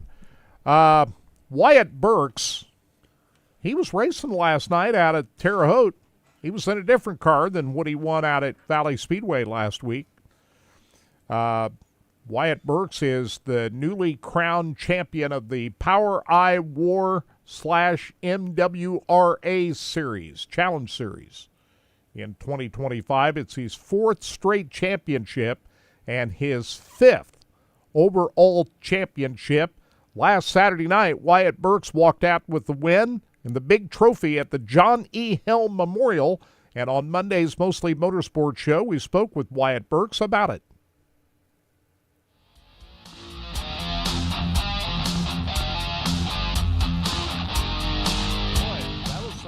You had the other night, wasn't it? Kind of emotional, wasn't it? You made tribute to your grandmother who recently passed away, and of course we're still thinking about Don Rumsey. That's your first win in 7 years at Valley. What were your feelings coming out of the race car after that big victory? No, it was pretty cool. It was cool to have my grandpa there. He hadn't been in a race in a couple of years because he's been taking care of my grandma, so he got to come. So that was pretty neat. And yeah, the last time I won there was the day before Don passed away in 2018. So that's pretty cool considering he owned my cars back then, and we miss him too. So we're really sorry about your grandma. Yeah, thank you. I appreciate it. But your grandfather was out there to help enjoy the victory. Man, a huge crowd out there the other night, wasn't it? Yeah, it was pretty impressive. It's cool seeing that many people in the stands. Hopefully we can go back to Valley some more next year. It always seems to have a bunch of people in the grandstands, and he usually puts on great races. So. And this was a big tribute to John E. Helm, the colonel. We all remember him. So you and Wesley Smith looked like you guys were going to have a battle, but then Wesley had stalled, trying to avoid hitting the race car. He'd come from the back, tried to work his way up toward the front. But I want to talk about Wesley's brother, Bryson Smith, who jumped out to a huge lead in that race, and you were able to get the lead from him. And then, I don't know, something happened, fuel pickup or something happened to Bryson's car. You were able to speed away to the victory. So just kind of walk us through all of that happened. There was some eventful action that happened during that race. Yeah, at the beginning of the race, we wasn't very good. The track was kind of like a slimy, tacky, and my car just wasn't very good. And Bryson got out there and he was setting a pretty fast pace, and he was actually getting kind of hard to catch. And then we got to lappers, and they kind of got us all bottled up again, and was able to get around him. And I thought we went more than a lap, but I guess we didn't. And we had a yellow and put him back in the lead. And then, like I said, I don't know what happened after the restart, but something broke on his car. And then after that was just keeping Luke Howard behind us. He was running a pretty good speed too. So no, it's getting tougher to win around here for sure. There's getting to be more and more fast cars. Just some of the competitions you've been up against this year. You won your championship, the Power Eye War MWRA Challenge Championship. What's that, your 4th title now? That'll be our 5th title with the MWRA and our 4th in a row. The last 4 years we won the MWRA title. That's our first war championship. So it's been good. I've been going out to Indiana more this year and running for night racing, and then ran John Sawyer's car some this year, and we ended up running on the podium with USAC at Lucas Oil. So it's been good. We've gotten our feet wet more at the national tour, and I think it's helped us out a lot. What is it like to win 5 championships? It means a lot. It just means we've put in a lot of work in the shop, and we're always consistent, and we haven't had any part failures or anything. So that's the whole thing with points racing, is being consistent and making sure nothing fails. So I'd have to say thank you to my dad. He's a big help with all that. It's just me and him throughout the week, and then we have Wojo and Daniel and Dan and Chad and all them. They come and help during the weekend whenever they can. So it's just depends who's there, and we never seem to have anything fail part-wise or mechanical-wise. So it's a big testimony to our team. You talk about your dad. Talk about him a little bit as well. Yeah, my dad, he's been my crew chief since I started racing, obviously, and he raced go-karts for a little bit, and once he had me, he decided to hang it up and just focus on me racing. So it's just been me and him our whole time racing, and like I said, I've been driving some other people's stuff this year, but he comes along with me and just hangs out and enjoys the races, so it's fun doing it with him, and I really enjoy it. You brought up that night racing with the USAC guys down at Lucas Oil Speedway. That was almost like a win, wasn't it? A third-place finish down there. Just that was enough to celebrate, really, racing against those guys, huh? Yeah, that was like a win for us and John Sawyer Racing. They were super excited, and I mean, we had a lot of speed there that night, and we also had a lot of speed with them at the Hockett, and we just had some things go wrong at the Hockett that wasn't really anything we could change. So it is what it is, but I was very thankful to run third with them, and it's pretty cool. Pretty cool to be a local guy and finish on the podium with them. How different was the track during the Jesse Hockett Daniel McMillan Memorial than what you raced on when the USAC guys were in town? It really wasn't much different Saturday. It was pretty hammered down Saturday like it was at the USAC show. The USAC show stayed really good, more than normal, like not normal Lucas Oil at all. So, we had notes going into Saturday for the Hockett, and we were really good. I got up to second and was catching Yaley, and then we had that yellow, and we rolled around forever, and our tire ended up glazing over, and we just lost everything after that. So it was just one of those deals, is racing luck. Talk about that win at Lake Ozark Speedway over Labor Day weekend. That was a thriller. Yeah, for sure. That was a fun race. I think a lot of that was always won on those restarts. Those restarts meant a lot that night, and no, that was fun. The racetrack wasn't really great. There wasn't really nothing to get a hold of, but we were all pounding the top pretty hard, and it was fun racing with Jack and Wesley and Samuel. I think we were throwing 2 or 3 car slide jobs on each other and stuff, and none of us touched each other, so it was pretty fun. What, you had 4 total wins this year? Yeah, we won 4 this year. We're not done racing yet, so hopefully we can get a few more, but we're going out to Terre Haute and Hobstadt this weekend for night racing, and then after that we're taking our car to Dodge City and Amarillo with USAC. So you're going to race in the rain-delayed Tony Hillman Classic on Friday night? Yep, I'll be there in the 16K for night racing out of Indiana. Have you ever raced at Amarillo before? Yeah, I've won the 2 Pete Elkins Memorial races they had out there. I won the one out there this year that paid $7,000 to win, and I won one in 2019. I've only been there twice, and we won both times. So hopefully we can keep that streak up. Wholesale Batteries, big sponsor, not just for you, but for non-wing sprint car racing around here. Talk about their support. Yeah, for sure. Randy's a great guy. He helps out everybody, and if we didn't have him, I don't think the non-wing would be a thing right now. So he's a huge help to our sport, super nice guy, and got a great family, and they're always at the racetrack, and they're willing to help out, and they're awesome. I can't thank them enough for sponsoring me for the last 3 years, and hopefully we can continue it on, and they became great friends more than just sponsors. So yeah, they're amazing, and like I said, he keeps the non-wing stuff alive around here, and people need to remember how much he puts into all the stuff around here for us. How would you evaluate everything that's going on with the sanctioning bodies right now? The MWRA merged with the POWRi WAR for this year. It doesn't sound like that's going to continue in that fashion next year, but where do you stand on how things should go as far as the sanctioning of all of these races around here? Yeah, I mean, I don't know. We didn't race much this year. I felt like we were off more than we raced.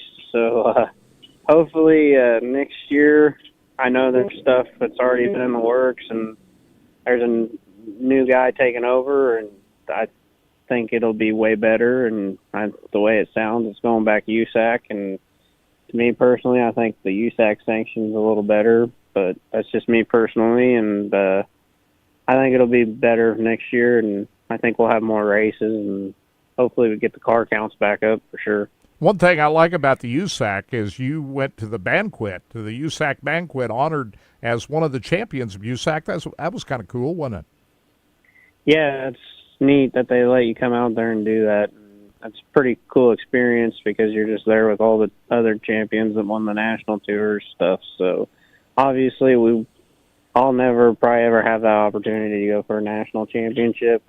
I'm 30 years old and I got a great job already as it is, so I just race when I can, and when we get to go dabble with them guys, it's a blast. So I'm enjoying what I do, and when you get to go out there and experience that, what they do, it's pretty neat. When you race against the USAC guys, I mean, guys like Justin Grant and Kyle Cummins and Logan Seavey and guys like that, is it just their equipment is just on a different level? I mean, though you're a great driver yourself, but those guys are stellar drivers. Just what separates them from everybody else? Is it just experience? I just think it's seat time, and they're racing nonstop, and they might put themselves in a little more risky spots than we do, just because they're living. That's what they put their food on the table by racing, and we don't. And I mean, it's just they're expected to go out and win, and they don't have to worry about tearing equipment up. Where I'm sitting there going, if I tear a car up, hopefully I can get one back together. I mean, we can, but I can't do that every weekend, or else we'll be setting out. So it's just, I think it's just they can risk it a little more. And I mean, don't get me wrong, there's nights we do it too, but I just think they get to put it out on the line a little more than we do. Yeah, I mean, that's the resources. That's a big deal in all kinds of racing, isn't it? The money is a big factor. For sure. And like I said, that's how they make a living, and I understand. If I was doing it and that's how I had to make a living, I'd probably drive even harder. So it's just one of those deals. It's like I said, I sit there and think about going to work. I got to go to work Monday to pay my bills too. So it's one of those deals. Right. Like I don't put myself in spots sometimes where them guys can, and they just race 80 to 90 times a year, where we race 20 to 30 times a year. So they're in the car way more, and they're going to different tracks, which we do too, but they're seeing a bunch of different tracks. So like I said, I would love to at one point try it, but if I never get the chance to, it's all right too. I love what I do now. Hey, when you put wings on these cars, the horsepower becomes even a larger factor. Is that true when you're driving the non-wing, that you still don't have to really invest as much as the wing guys do in engines? For the stuff around here at home, no, you can get away with Dash 12s and stuff. But like USAC stuff, you got to have probably an All-Pro or GB headed motor just for qualifying anymore, because it seems like in qualifying them guys aren't lifting hardly ever, and they're getting the power down to the ground, and it's just you got to have a little bit better motor with that. But for our local stuff, half the time I'm running a Dash 12 around here, and it's plenty. Right. I mean, it's more than enough. Yeah. Well, hey, congratulations on the big victory, the John E. Helm Memorial the other night. Well done. You had a lot of people in Victory Lane down there, didn't you? Yeah, I had both sets of my grandparents, and then my mom and dad and my uncle, and then Wojo and Daniel and all them. So everybody there that was helping out, and it was cool to have them all there. So it was pretty neat to get kind of a family photo in Victory Lane. Yeah, certainly a big night since he had not won at Valley Speedway since the passing of his car owner, Don Rumsey. That was, right. 7 years ago? So it's been a while for Wyatt Burks out at Valley Speedway, but big win for him for sure. Only 10 cars finished the race. They had 17 show up out there.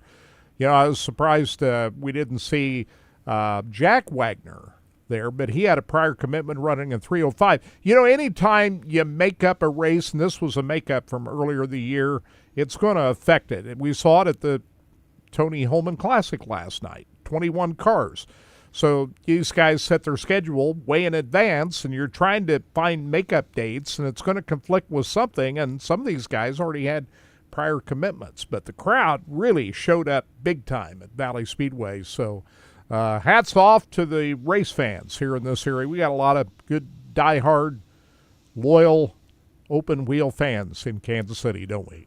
We do. Wesley Smith looked like he was going to give Wyatt Burks a run for his money, but he had to check up to avoid hitting a car on the back straightaway, and didn't cause any damage to his car, but it stalled, and so he had to be pushed out. He had started at the back, but he was able to rally his way back to third behind Luke Howard, who ended up second. Samuel Wagner and Dakota Earls ended up in the top 5 out at Valley Speedway. Getting back to the USRA Nationals that's going on down at Lucas Oil Speedway this weekend.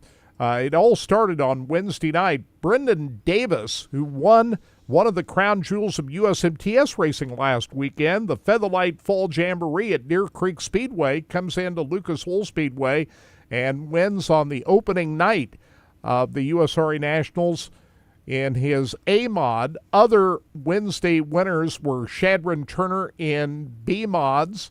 We had Justin Custer in the stock car division. And we moved to Thursday night.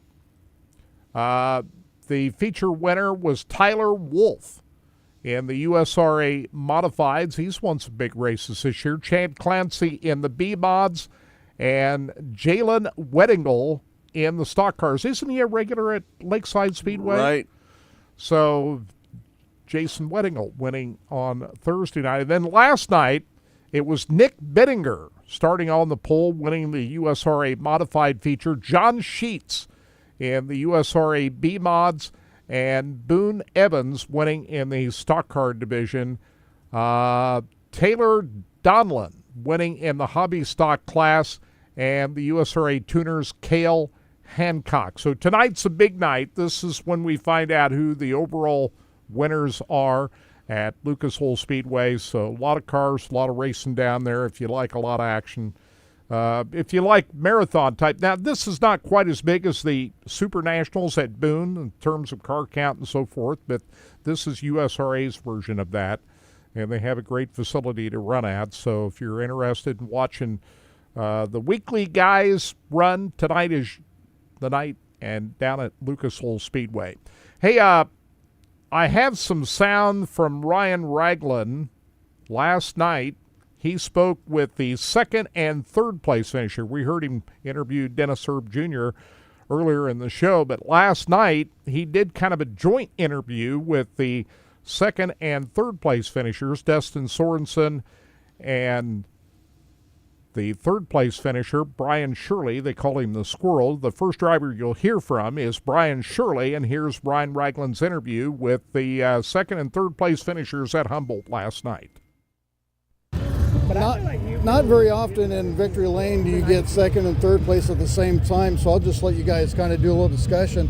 I just got done talking to Dennis, and I told him the word that I come to my mind was throttle response.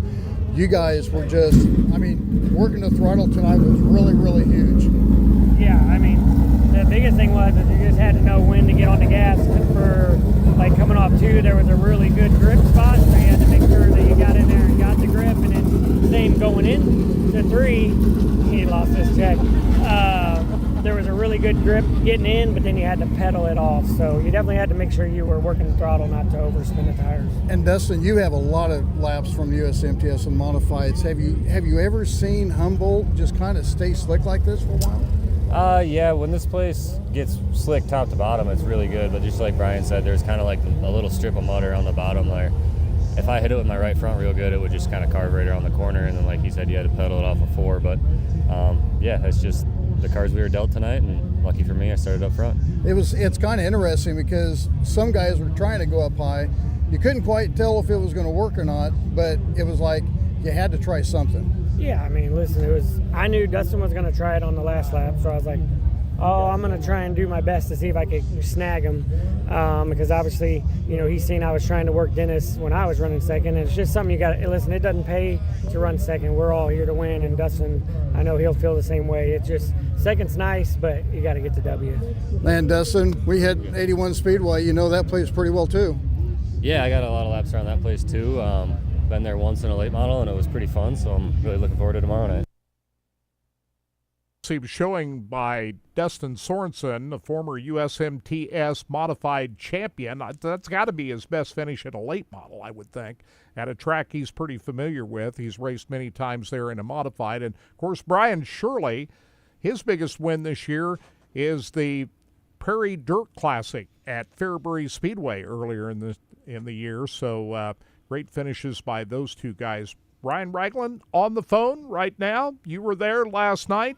What are your initial thoughts about Dennis Erb Jr. breaking a long winless drought at Humboldt Speedway?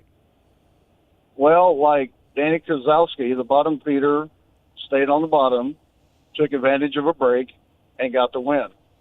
The interesting thing was, I'm not going to say that Erb probably couldn't have beaten Young Ends if Young Ends doesn't spin and won, but I think it was about the last 10, 12 laps of the game, and Erb was behind Young Ends and couldn't catch him.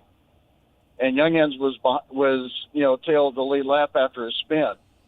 So that's a veteran taking advantage of a situation and taking the win. And, Sorensen and Shirley are sitting there battling each other, and he's got to be sitting going, yeah, that's fine with me. You just go right on to do that. And, it laid right in his hands. Well, really feel for Chase Younghands. That first they thought maybe something broke on the car, but it just got out from underneath of him?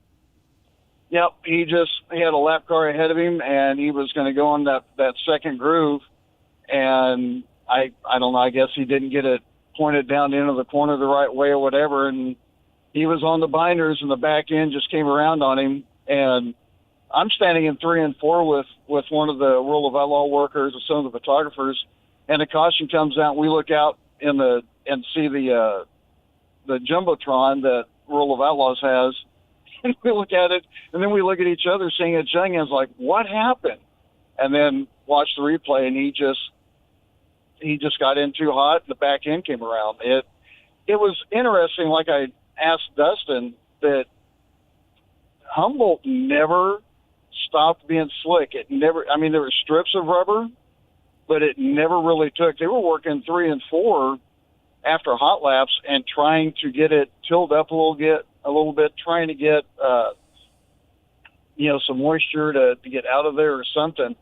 But it was never really hot enough to get the track to dry up a little bit, and they were just trying to get it to where you could have multiple grooves, and it never happened last night, and that's just Mother Nature and dirt. Yeah, I mean, it looked like the first thing I thought of is this taking rubber, but it never did really take rubber, did it? It was just hard to step out to the outside to pass anybody. Yeah, when I walked up turn 4 from the infield after the race, I'm looking down at 3 and 4, and there were strips, and it just never really took. It was kind of strange, and Shirley and Gustin and Hoffman, and there was a few guys that they went up. It was either you go up high against the wall and try to catch some kind of cushion. You didn't do the middle, because the middle you were just going to get freight trade. And it just, at times you thought maybe there was going to be something. Gustin had a move on Hoffman in the heat lap, or in the heat race, where he diamonded off 3 and 4 and drove it down into 4 and caught a lot of the traction down low and got by him for second place in his heat. But that was a Humboldt I hadn't seen for a while where it just never really took. That was kind of strange. Well, certainly a big win for Dennis Erb Jr. Heather Lyne still wrenching on that car, but that's been a big struggle for Erb, hasn't it, over the last couple of years? Yeah, team change, and I can't remember if they did a chassis change or not. But, she's amazing. She makes the calls and everything, and I can't remember who it was, but someone walked by and said, hey, he goes, that was a good guess. And she just kind of had the Chester Cat smile. So they tried something or whatever. But he ran second to Chase Youngins a few years ago the last time they were at Humboldt. And, it's kind of like what you say, you just go back to the notes and go with what's there. But your track condition is going to be the same, but you can have a good baseline to start with. And they had said, one of the track workers I had talked to in turn 3 and 4 that was beside me, he said that was some of the best heat races they've had because they had passes, they had lead changes, and he said all year that was probably some of the best heat races they've had all year. And the crowd was awesome. Great the crowd. Grandstands were full. The front was full. I mean, it wasn't full capacity, but I'll tell you what, it was probably about 80-85%. It was a good showing by the crowd last night. Yeah, good crowd down there. Chase Youngans, Brian Shirley, Bobby Pierce, and Dennis Erb were the 4 heat race winners last night after Chase Youngans was the top qualifier in Group A. Dustin Sorensen, top qualifier in Group B. Yeah, this was going to be Chase Youngans' night last night. He came close to sweeping the night. If that incident hadn't happened, he'd not spun out.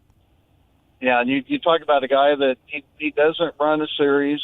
He picks and chooses. He's going to be, when his stuff's on, he's tough. He's not afraid to send it in there, but he has the respect of all the drivers there. I've talked to a few of them about him, and they say the guy's about as clean of a driver as you're going to get. And it would have been nice to see Chase go back-to-back at Humboldt. All right, what are we going to see at 81 tonight? You're going to see some of the best racing that 81 has. When the late models are there, to quote Ben Shelton, 81 Speedway is legit. When it comes to sprint cars and late models, as long as the track works out, it's a great facility. The track is just awesome. Dennis Erb Jr., back-to-back winners. They didn't run there last year because they had a rain out and they had to cancel the whole swing. You're going to see probably about the same amount of cars, the same drivers. I think you may pick up a couple more, some good locals. I was kind of surprised that Bobby Pierce didn't have a better showing last night, but when you get a little bit to the bigger tracks, the way Pierce has been going this year, I got to think he's going to be one of the favorites. And the other thing with the Ed Gressel Classic, Ryan Gustin's running double duty with the late model and one of Kreitzer's modifieds, and they're running the old school Gressel paint scheme. And I guess I should say wrap. We can't say paint scheme anymore, can we? The old wrap scheme. The old, and yeah.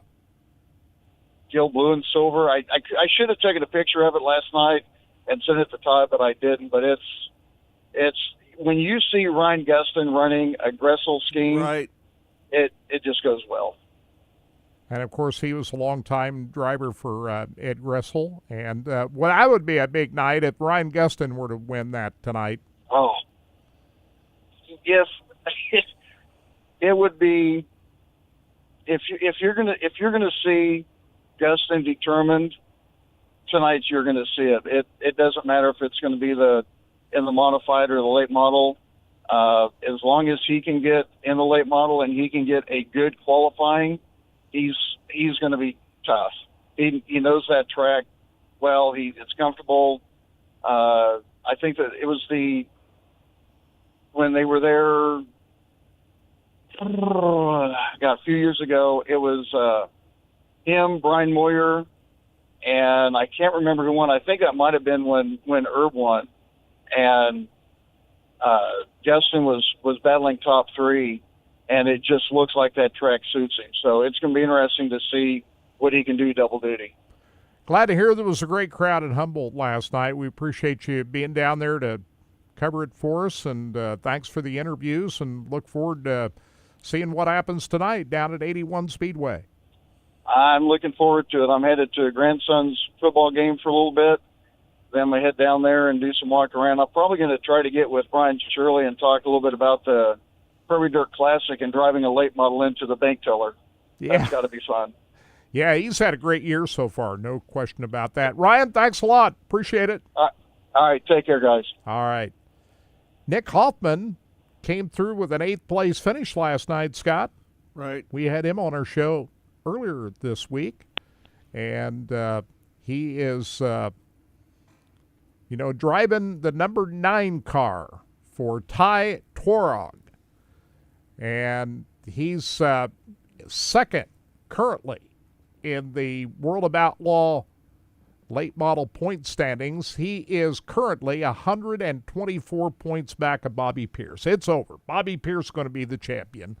But Nick Hoffman coming through with a 2nd place finish in the point standings, which it looks like he is going to do because the next guy closest to him, Ryan Gustin, is 272 points out. So Nick Hoffman has got 2nd place locked up. Bobby Pierce is going to be the champion. But earlier this week on Mostly Motorsports, we spoke with Nick Hoffman. Here's part 2 of that conversation.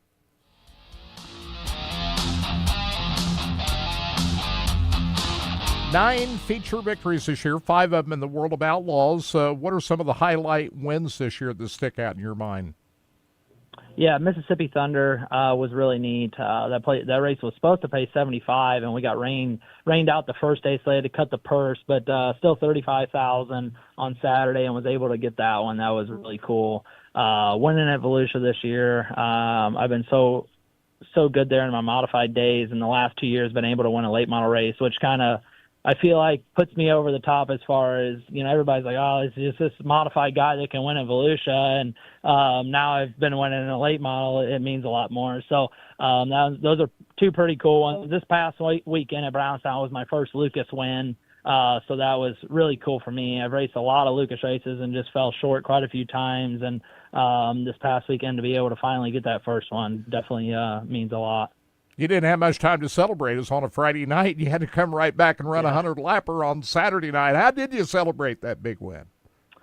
Yeah, so I got back to the pits, and JD is one of my buddies, and so as soon as I got back after tech and everything, he had me a drink ready, and we just hung out and discussed, he had a couple issues. So I ended up getting a flat tire and discussed his race and mine, and just basically just go to bed and regroup for the next day. So there isn't much time for celebrating, but at the end of the day, we were there to try and win Saturday night. I was able to win Friday night, which was the CJ Rayburn Memorial, and CJ had a huge impact on every dirt racer, but especially us chassis builders. So to win that race was very special for me, but at the end of the day, we were there to try and win Saturday. That Jackson 100 pays quite a bit more. So wasn't able to do that, but to get that CJ Rayburn trophy was really special for me and really cool.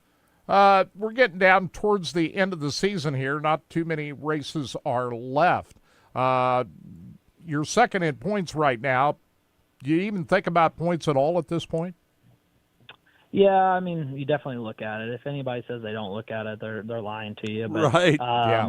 Yeah. So 116 out. It would take, a couple pretty bad nights for Bobby for me to catch him, and we know that. But on the same sense, we're, in a points battle from second to third and then third on back. But I got a pretty comfortable margin between second and third, and makes it to the same situation. We'd have to have some pretty bad nights in order to lose second. So my first year on the Outlaws, I ran fifth. Last year, I ended up third. This year, it looks like I'm going to end up second if everything plays out. So as long as we keep this trend, we might be able to win one next year.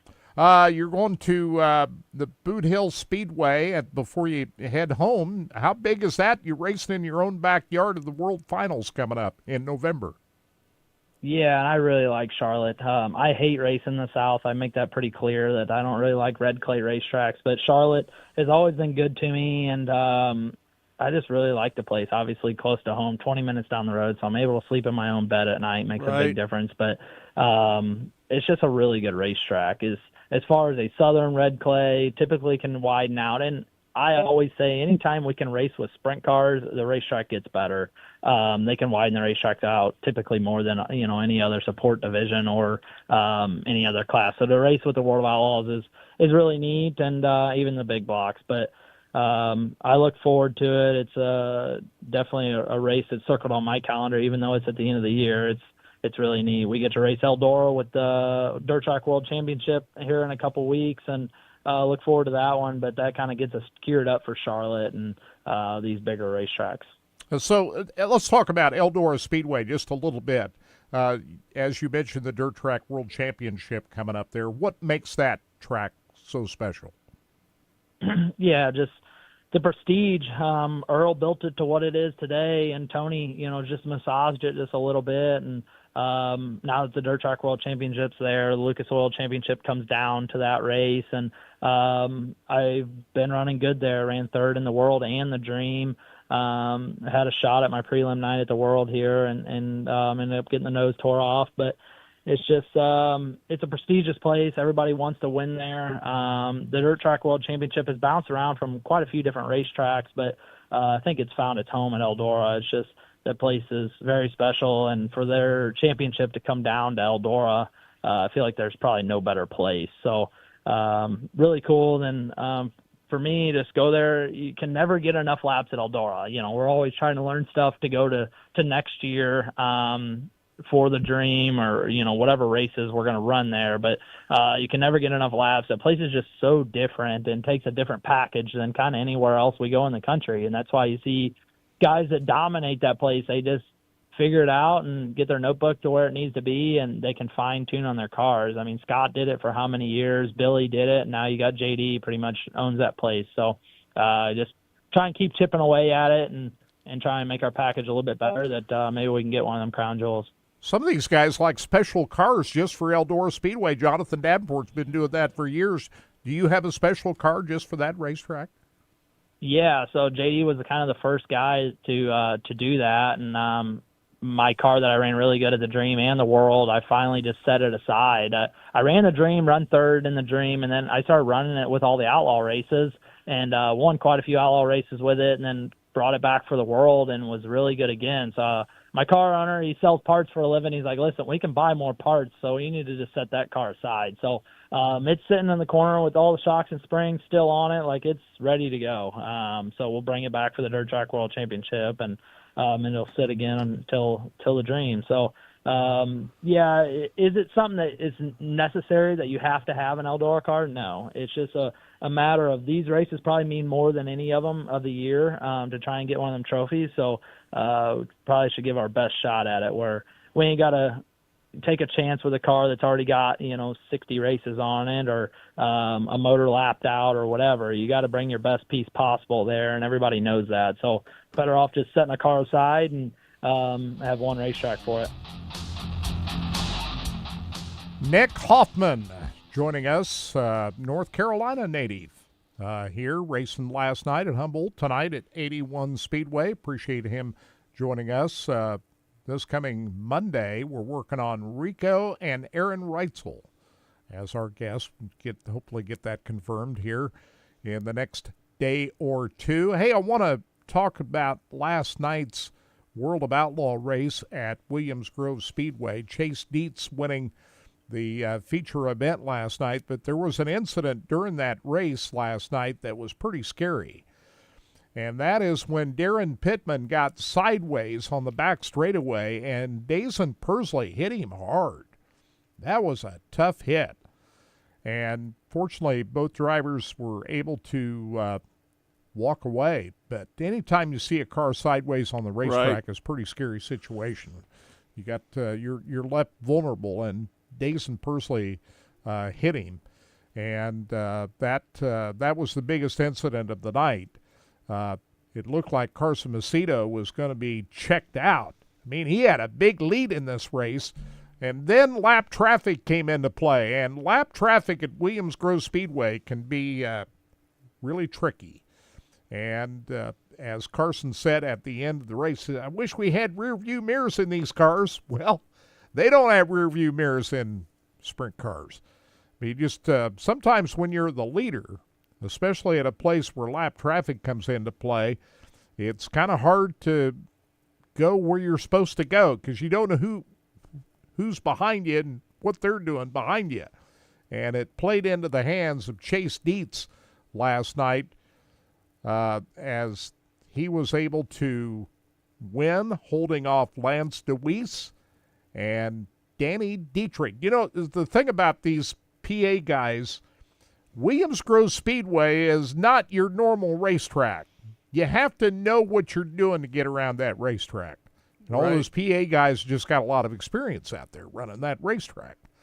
It's, it's tight corners, very long straightaways, big half-mile racetrack, and you got to know just how to maneuver around that. And the guys with the most experience are just better at it. Now, Carson Macedo won last year's National Open. He's won 2 National Opens out there. The 2 Crown Jewel events that Carson Macedo has won.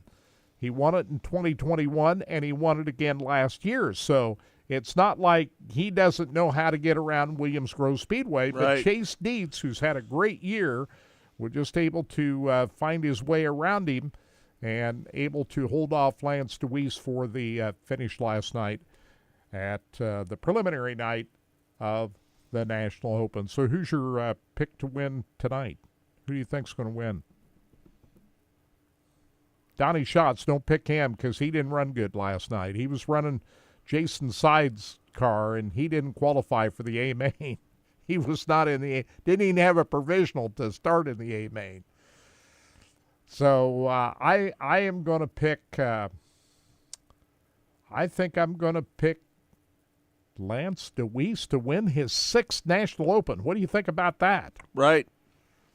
He's still getting it done. I was at the National Open one year, Scott, 1996, and Lance DeWeese won that night. That's how long ago that I was there, and Lance DeWeese driving the 461 car won that night. Never will forget that. Here he is. He's still out there doing it. His most recent National Open win was 2022, which was that 3 years ago? So you got Brent Marks, a 2-time winner. You got David Gravel, a 2-time National Open winner.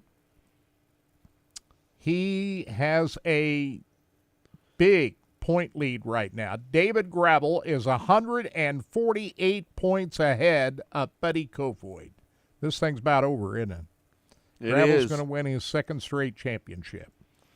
That's just the way it's going to be. Very tight battle in the high limit, but not so much in the World of Outlaws. So we'll be watching this a big race tonight at Williams Grove Speedway, the biggest race in Pennsylvania.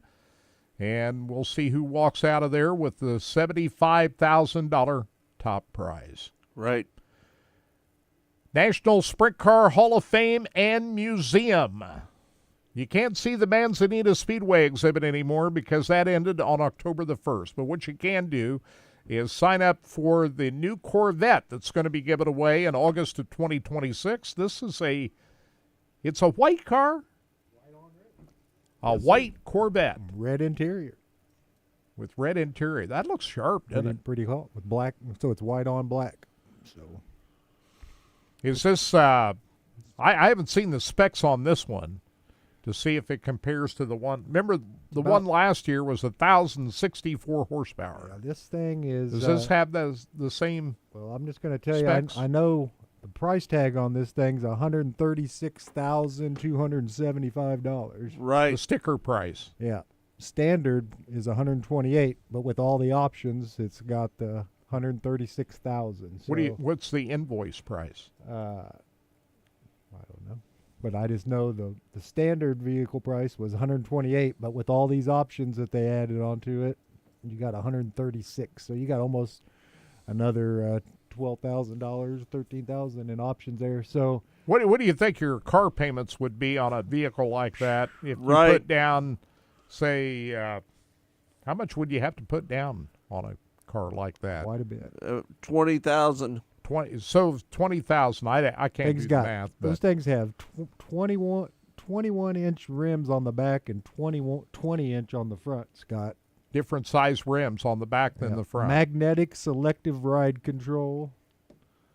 Let me tell you something. It's got a hard top with activation down only, so you could probably have a hard top that drops it down.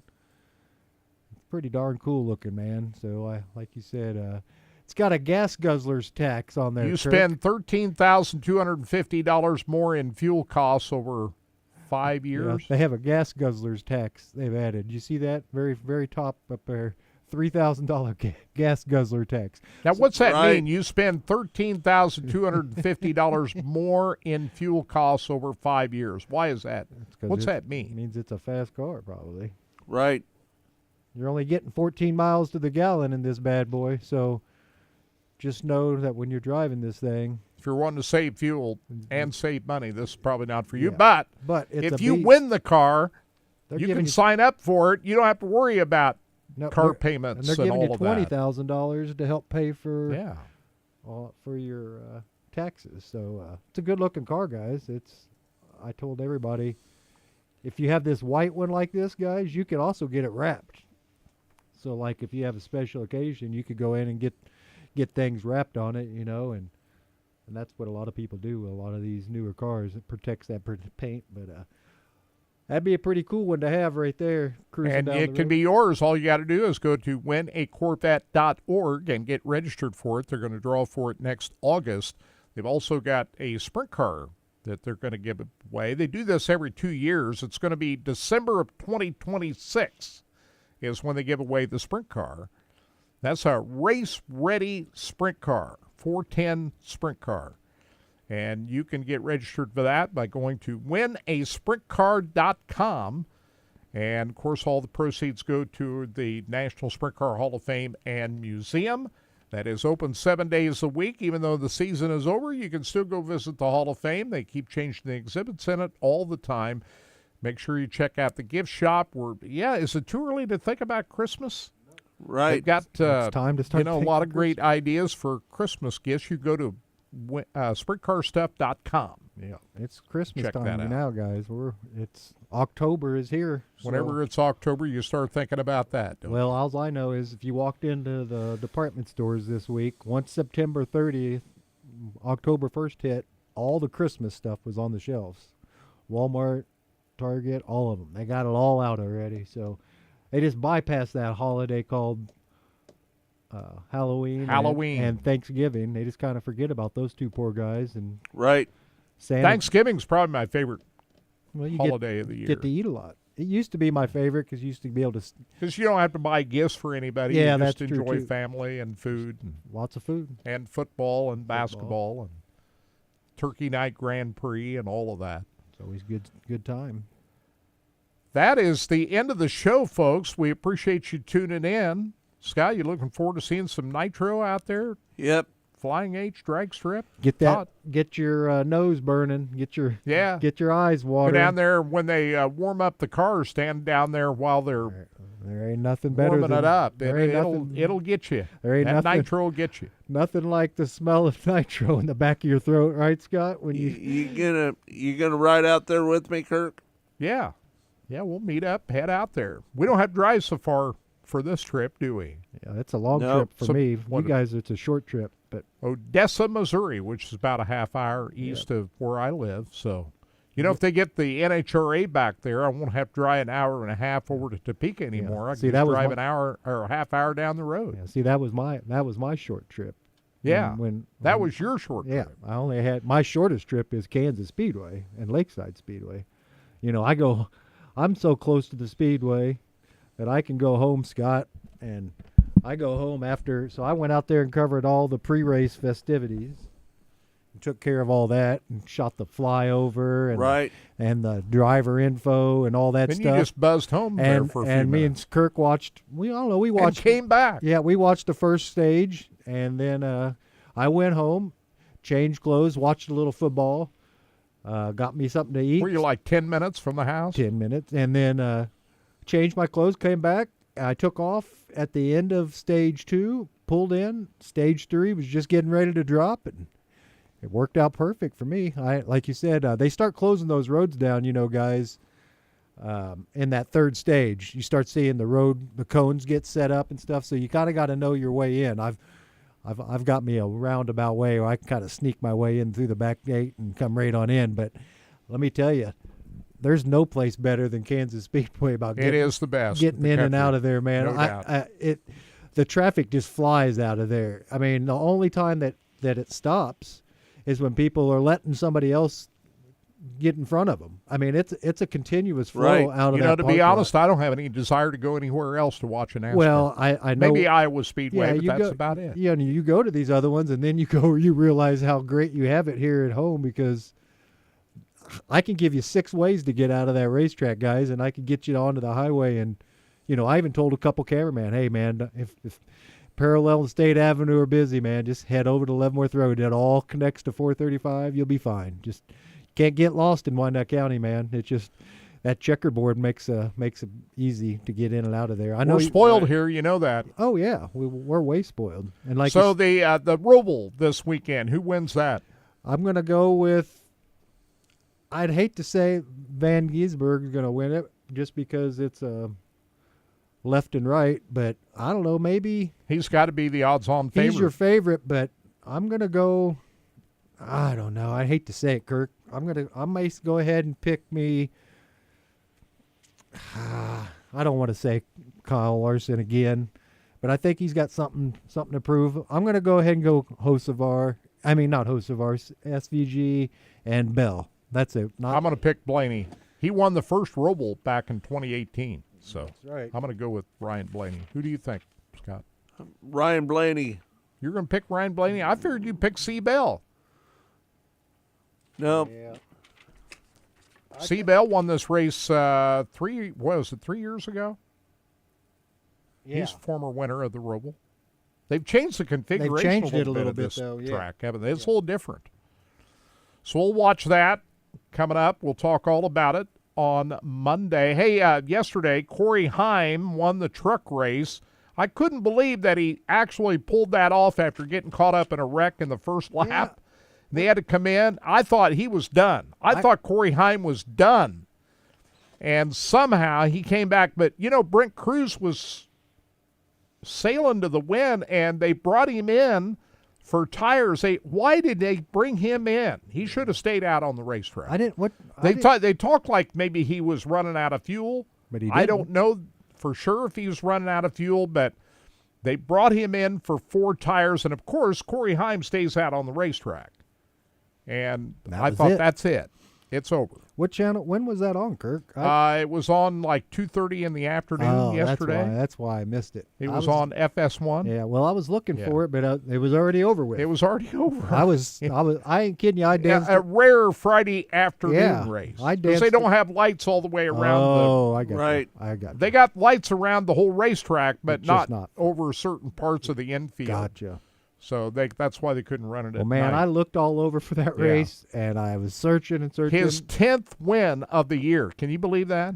That's right. crazy. Corey Heim, it's an all-time record for a season in the Truck Series, 10 wins. And think about some of the drivers who became famous in truck.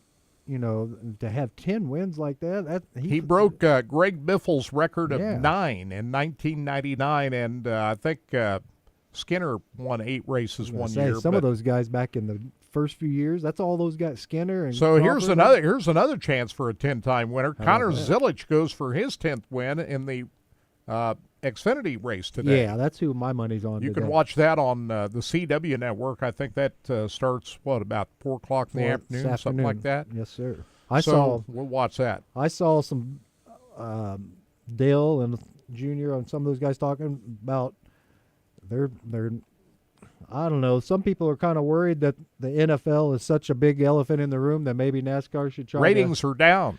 NASCAR. Here's what I know that they're saying that they just need to make a better product to go against NFL. But my thought is, why beat yourself up, and why not have a few extra races on at different times that aren't NFL times? Go against college football instead of pro football. I'm not so sure that it's doesn't have something to do with the broadcast. Well, I agree, but why would you even give them an option to flip the channel to watch something else if you? Well, there's no digital outlet for the races on NBC. I understand. That's the thing. And that's the problem. That's the problem. And my thought is, if it was me, I would be working on a deal to get it back on to regular TV and working me a Friday, Saturday night pack, more Friday night, Saturday night races. I don't know, but big changes are coming. That's for sure. They better do something, guys, because the ratings are piss poor. They're down. They're bad right now. Down as much as 18%? I saw Kansas over last year. Yeah, you're looking at some serious. And it was a great race. One of the better races we've had. I don't quite understand everything that's going on. Todd, thanks a lot, man. Thank you, man. Appreciate it. Great job. Thanks, Scott. Thank Kirk. Scott and I are headed out to Flying H drag strip tonight. Right. We appreciate you tuning in. We'll be here on Monday to talk about everything that's going on. Right. And National Open, the NASCAR weekend at Charlotte, all of that. We'll cover it all on Monday. All right. Thanks, everybody, for tuning in to Track Talk. It's all brought to you by Rod End Supply, featuring the POWRi Midwest Lightning Sprints. We can't thank our guests enough. Nick Hoffman, Blake Housley, Wyatt Burks. Good stuff. Thank you for tuning in. Talk to you on Monday.